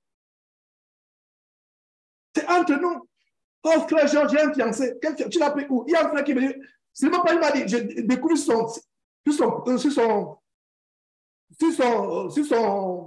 statut de WhatsApp qui s'est marié. J'étais choqué, je lui ai posé la question, mais tu es sûr que sa femme est chrétienne? Il me dit que c'est une femme de l'illumination, il croit qu'elle va changer. Attends. Quelqu'un qui est supposé connaître la parole de Dieu, tu ne vas pas une femme dans une dénomination parce que forcément tu veux une femme. Et la photo du mariage, elle est comme une prostituée, presque nue. Et tu poses ça sur ton statut. Et les gens à qui tu enseignes la parole de Dieu voient. Ils sont choqués. C'est pour ça qu'avec beaucoup de... Je l'ai confronté sur le champ, je ne l'ai même pas attendu. Sur le champ, j'ai dit que, mais frère, je vois que tu es marié. La photo de profil. Cette femme était chrétienne. Il a compris où là je voulais en venir. Les ongles collés, l'épaule nue, les cheveux maquillés, etc. Et vous portez ça. Et c'est un frère qu'on pouvait qualifier comme étant un ancien d'une église locale. Et à un moment, je me demande donc, j'enseigne en 20 le dimanche. J'enseigne en 20. C'est terrible. Le mariage doit être pur. Ne faisons pas comme le monde. C'est le jour où on se marie qu'il y a les deux nus, ventre nu. Une femme se marie, c'est là où elle porte une robe transparente, le ventre se voit, le nombril se voit, les épaules sont nues. Le jour où tu te maries, tu dois être couvert. Normalement, sœur, comme vous êtes voilée là, c'est comme ça. Voilà la tenue de votre mariage, le jour où vous mariez. Voilà. Vous couvrez votre tête, vos épaules. Les musulmans ont compris cela. Les musulmans ont compris cela. Est-ce que les musulmans iront au ciel sans Jésus? Non, mais les musulmans l'ont compris. Regardez comment, quand les musulmans se marient, ils se marient comme dans la Bible. Honte à vous, chrétiens d'aujourd'hui. Honte à vous, honte à vous. Honte à vous. Tous les dimanches, la femme là, couverte. Le jour où elle se marie, deux nus. Attends. C'est quoi ça? Ventre nu, deux nus, faux ongles. Tous ces extravagances qu'on fait. J'ai suivi l'histoire dernièrement il y a quelques jours. Une femme qui s'est mariée, un couple, des jeunes qui sont mariés, ils ont fait 100 000 euros. 100 000 euros de carte de crédit. Est-ce que vous savez ce que c'est 100 000 euros? Vous qui êtes à 100 000 dollars, 100 000 dollars, pardon, 100 000 dollars. C'est plus de 50 millions de francs CFA. Pour se marier, et c'est les cartes de crédit, pardon, ce n'est pas de l'argent. Carte de crédit. Ils vont louer un hôtel, pardon. Ils se lâchent la carte. Ils vont louer ceci. Tout c'était les cartes de crédit. Le mariage est simple. Il n'y a pas d'extravagance. Le mariage est simple. En plus, faites à manger. Abraham, Sarah, pour Abraham et Sarah, quand ils ont envoyé chercher un enfant pour Isaac, il y a eu un repas. C'est tout. Il n'y a pas d'extravagance. C'est un repas simple. Ce n'est pas là pour vous appauvrir. On fait pâter les gens. Parce que YouTube et TikTok, il y a le mariage à la TikTok, à la YouTube. Donc, tout le monde veut imiter le mariage de YouTube et de TikTok. Donc, il faut aussi que moi aussi, il faut qu'il y ait, quand on va entrer, il y aura un groupe pour les ballets. Il faut que les hommes s'habillent d'une manière, les femmes s'habillent d'une manière. Il faut un DJ. Quand on va entrer, des chrétiens. L'amour du monde. Fuyons ces choses. Fuyons ces choses. Nous ne sommes pas comme les gens du monde. Marrons dans la simplicité. Dans la simplicité, on se marie. Et seul en Christ, tu es couverte comme tu es couverte. C'est fini. Couverte. Tu es couverte comme tu l'as. C'est fini, tu t'es marié. C'est fini. Pas d'extravagance. C'est terrible. Nous devons être comme ceux qui nous ont précédés dans la foi. Vous voyez? Donc, terminons cette parenthèse de Matthieu chapitre 1. Nous lisons à partir du verset 18. Voici de quelle manière arriva la naissance de Jésus. Marie, sa mère, ayant été fiancée à Joseph, se trouvant enceinte par la vertu du Saint-Esprit, avant qu'ils eussent habité ensemble. Avant qu'ils eussent habité ensemble. Dieu ne vous donne pas n'importe quel mari, ma soeur, quand vous êtes pieuse. Dieu ne vous donne pas n'importe quelle femme, mon frère, quand vous êtes pieux. Quand tu crains Dieu, ma soeur, Dieu ne va pas donner n'importe qui. Il ne va pas donner un voyou. Il ne va pas donner un homme violent. Il va passer le temps à te casser la tête tous les jours. Il ne va pas te donner. Quand tu crains Dieu, Dieu te donne quelqu'un à ta mesure. Regarde le genre d'homme que Marie a eu. Au verset 19. Marie, son époux, destiné à être son époux, qui était un homme de bien et qui ne voulait pas la diffamer, se proposant de rompre secrètement avec elle. Rompre secrètement. Nous, dans cette situation d'aujourd'hui, nous ne pouvons pas comprendre ce qui se passe ici. Qu'est-ce qui se passe ici? Dans la loi de Moïse, si on avait appris que Marie était enceinte, mais la grossesse ne venait pas de Joseph, Marie devait être mise dehors dans la cour. Les anciens devaient mener les grosses pierres, on devait la lapider. Voilà ce qui devait se passer. Mais un homme de bien, tu es fiancé à une femme, la femme te dit que non, je suis enceinte par le vertu du Saint-Esprit.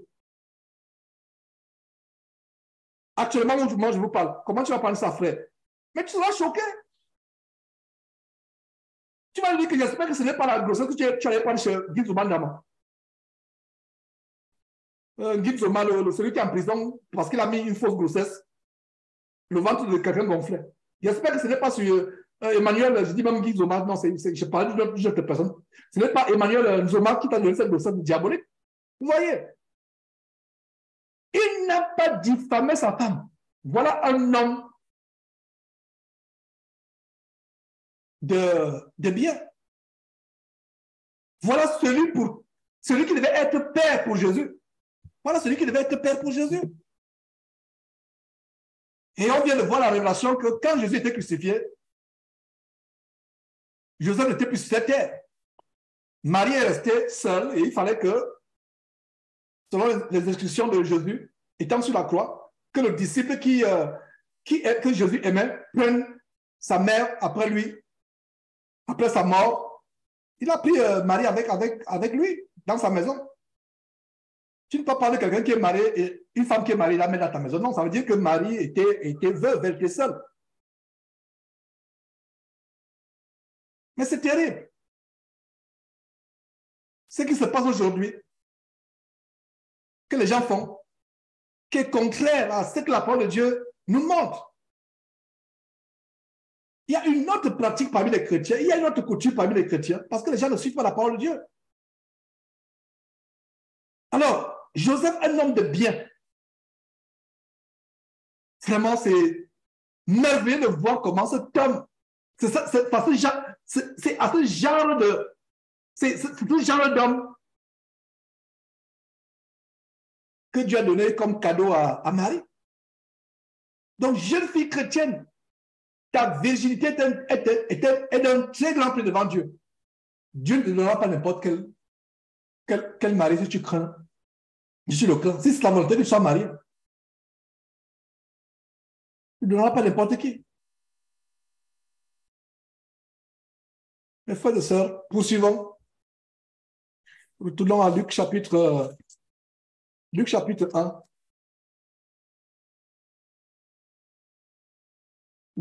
1.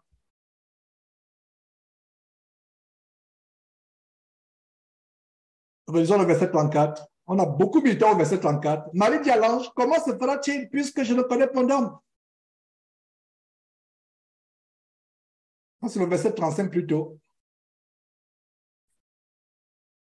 Non, c'est le verset 34. Marie dit à l'ange, comment se fera-t-il puisque je ne connais point d'homme?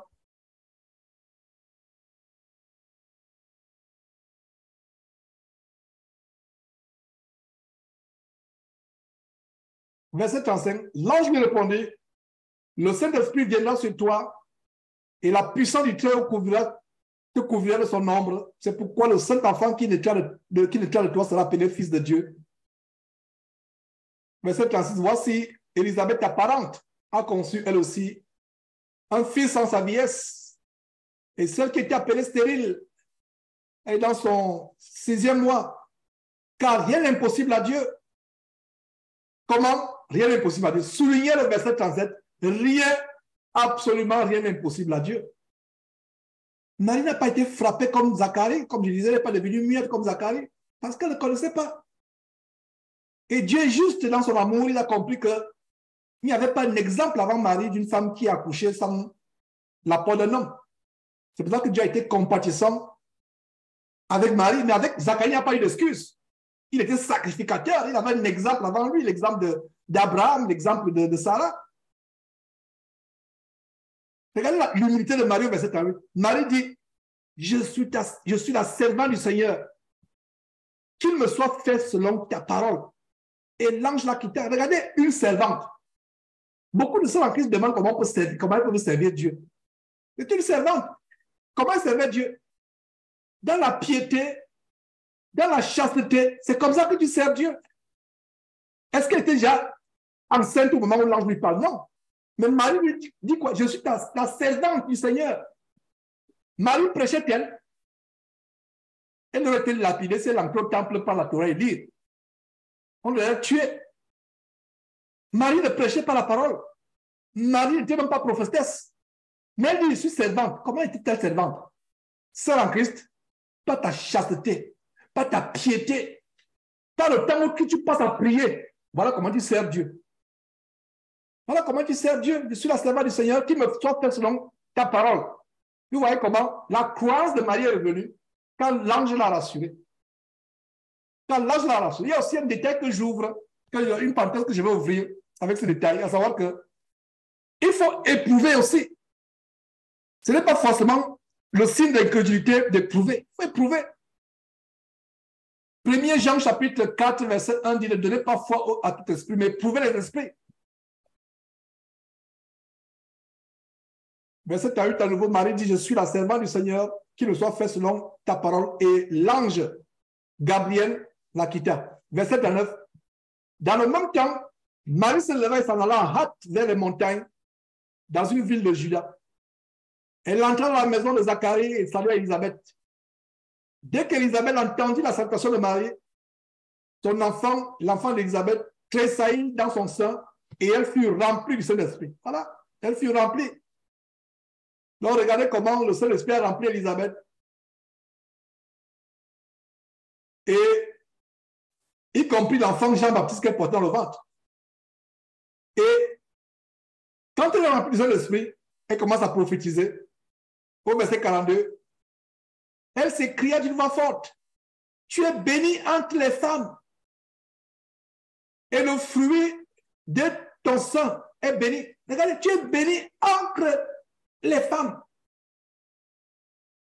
Sœur en Christ, peux-tu déclarer la même chose aujourd'hui, là que tu es bénie entre toutes les femmes? Ne t'empêche pas de déclarer cela. Écoute attentivement la vie de Marie. Et ma prière, c'est que dans les jours à venir, dans les mois à venir, si tu n'étais pas capable de déclarer cela, tu déclares, je suis béni. Pourquoi? Parce que je crains Dieu. Parce que je me préserve pur par la crainte de Dieu. Je vis dans la chasteté. Voilà, verset 42. Elle s'écria d'une voix forte, tu es bénie que toutes les femmes et le fruit de ton sein est béni. Et voilà quelques extraits de la prière des catholiques qu'on faisait. Donc, on prend une partie qui est la salutation de l'ange Gabriel à Marie, et on prend une autre partie, la prophétie d'Élisabeth à l'égard de Marie, et on en fait la prière, je vous salue Marie. C'est terrible, mes frères de cette ignorance. Comment le diable déchiquette la parole de Dieu.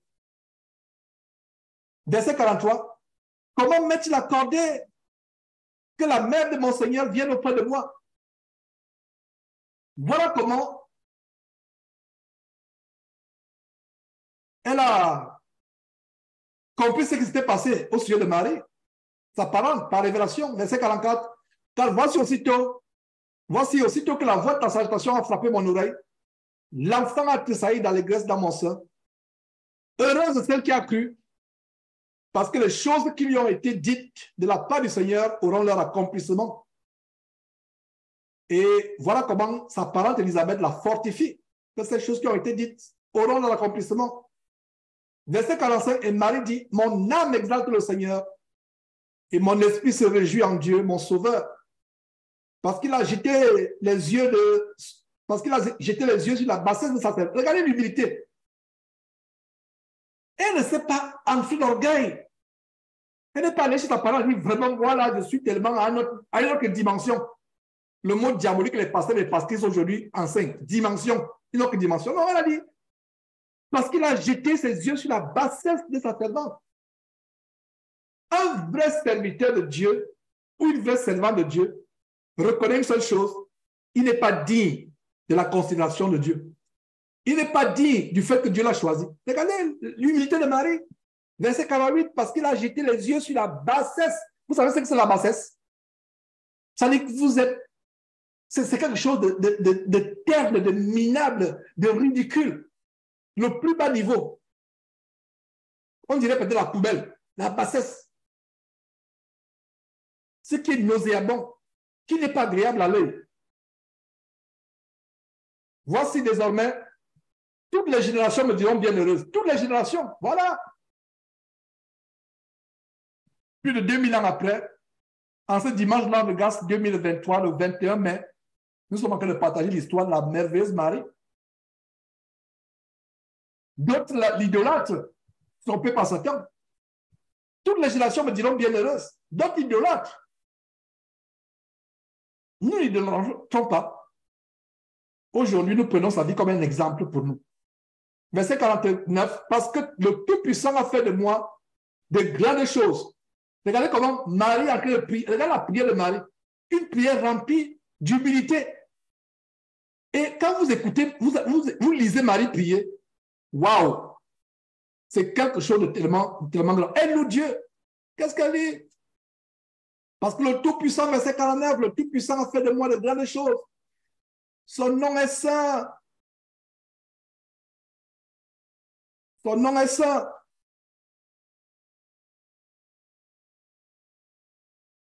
Le Tout-Puissant a fait de moi de grandes choses.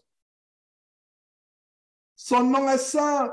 Verset 50, sa miséricorde s'étend d'âge en âge sur ceux qui le craignent. Il a déployé la force de son bras.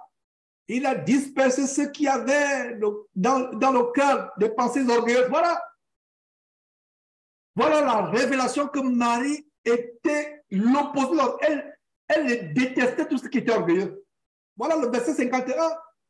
Dans sa prière, Marie dit quoi? Que Dieu a déployé la force de son bras. Dieu a dispersé ceux qui avaient dans le cœur des pensées orgueilleuses. Sœur en Christ, si tu es orgueilleuse, tu n'es pas de Dieu. Que l'orgueil parte de ton cœur au nom de Jésus-Christ. Verset 52, il a renversé les puissants de leur trône. Il a élevé les hommes. Voilà, il a élevé les hommes. Marie, c'est un exemple d'une femme humble qui a été élevée. Comme je vous ai dit en début d'enseignement, qu'après la montée de Jésus au ciel, Marie ne s'est pas imposée en disant que c'est mon fils, c'est moi qui l'ai porté, j'ai souffert pour lui, c'est moi qui vais prendre l'autorité sur l'église, c'est moi qui vais prendre la direction de l'église, c'est moi qui suis la chef de l'église désormais. Non, elle a été humble. Voilà la confirmation ici. Il a élevé les humbles. Verset 53, il a rassasié de biens les affamés. Il a renvoyé les riches à vide. Il a renvoyé les riches à vide. Verset 54, il a secouru Israël, son serviteur. Il s'est souvenu de sa miséricorde.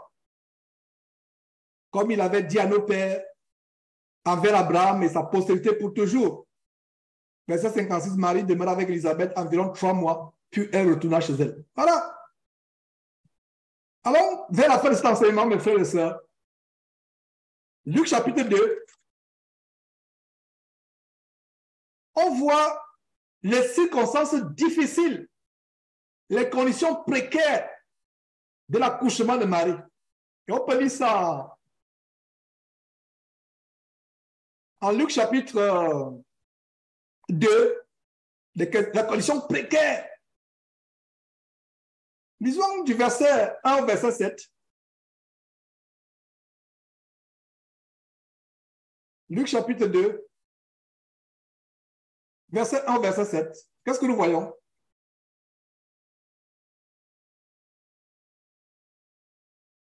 J'espère que vous y êtes. Luc chapitre 2, verset 1 au verset 7. On va voir les circonstances précaires, terribles, difficiles pour les celles qui ont accouché, qui ont été enceintes. Ce n'est pas un moment facile pour les femmes. Et nous allons voir notre caractère de Marie, qui sera un encouragement pour les sœurs en Christ. Marie a supporté cet accouchement. Et cet accouchement est venu dans les circonstances difficiles. Luc chapitre 2, verset 1. En ce temps-là parut un édit de César Auguste ordonnant le recensement de toute la terre. Quand je dis toute la terre ici, c'est... En fait, Rome à l'époque, c'était le centre du monde. Et la terre à l'époque, c'était toutes les régions de la terre sous la puissance de l'Empire romain. Donc César Auguste était l'empereur romain. Il ordonne le recensement de la terre. Aujourd'hui, le recensement est facile. Vous allez sur Internet, ou vous allez vous allez à l'administration du coin de votre quartier pour vous faire le recensement. Vous envoyez tout simplement à la poste une enveloppe. Mais quelle idée bizarre! bizarrerie de César Auguste d'envoyer les gens, chacun allait se faire recenser dans sa maison, dans sa ville, excusez-moi. Donc, c'est comme on voit au verset 2. Ce premier recensement eut lieu pendant que Quirinius était gouverneur de Syrie. Tous allaient se faire inscrire, chacun dans sa ville. Voilà. Il amène chacun, puis chacun est dans sa ville. Et je n'ai aucun doute, mes frères et sœurs, je n'ai absolument aucun doute que c'était le plan de Dieu. C'est le plan de Dieu qui s'accomplissait. Je n'ai absolument aucun doute. C'est Dieu qui a inspiré César Auguste de faire ce recensement. C'est lui qui l'a inspiré d'amener chacun dans sa ville pour se faire recenser. C'est lui qui a inspiré cela. Afin que l'enfant, selon les prophéties, soit né à Bethléem. Alors, verset 4, verset 3 d'abord, tous allaient se faire inscrire, se faire recenser dans sa ville. Verset 4, Joseph aussi monta de la Galilée, de la ville de Nazareth pour se rendre en Judée, dans la ville de David, appelée Bethléem, parce qu'il était la maison et de la famille de David. On a vu ça avec l'étude sur les leçons matières de la vie de Ruth. Ruth qui est l'ancêtre dans la chair du Seigneur Jésus avec son mari Boaz. Elle a encore reçu cette merveilleuse étude qu'on a faite la semaine passée, dimanche passé. Verset 6. Pendant qu'ils étaient là, à Bethléem pour se faire recenser, le temps où Marie devait accoucher arriva. Ça, c'est le planning de Dieu. C'est le planning. Verset 7. Et elle enfanta son fils premier-né. Voilà, soulignez ton fils premier-né. Premier-né, ça veut dire qu'il y a d'autres enfants qui vont venir après. Elle enfanta son fils premier-né. Elle emmaillota et le coucha dans une crèche parce qu'il n'y avait pas de place pour eux dans l'hôtellerie. Je suis persuadé que Dieu avait tout fait pour que son fils, le roi des rois, le Seigneur des seigneurs, ne vienne pas naître sur terre comme un roi. Il naît sur terre comme un fils. Qui parmi nous, vous et moi, ici présent, est né dans une porcherie ou dans une étable où il y a les chevaux? Levez la main. Qui parmi vous, je ne vois pas les mains levées, qui parmi nous, vous venez dans une porcherie, dans une étable, là où on garde les vaches, là où on garde les chevaux, à côté de la bouse des vaches, là il y a la puanteur. Qui parmi nous, je n'ai pas vu les mains levées. Hein? Nous sommes dans de beaux hôpitaux, sur de beaux lits, des infirmiers sages-femmes prenaient soin de nous. Mais regardez le Fils de Dieu. Il n'y a pas de hasard. Dieu n'avait-il pas le pouvoir de réserver la plus grande suite royale à Bethléem pour son fils, pour qu'il naisse? Il avait le pouvoir. La leçon qui est tirée ici, c'est que Jésus est envoyé sur terre pour s'identifier à la pauvreté extrême, pour s'identifier à la faiblesse, pour s'identifier à toutes sortes de pécheurs,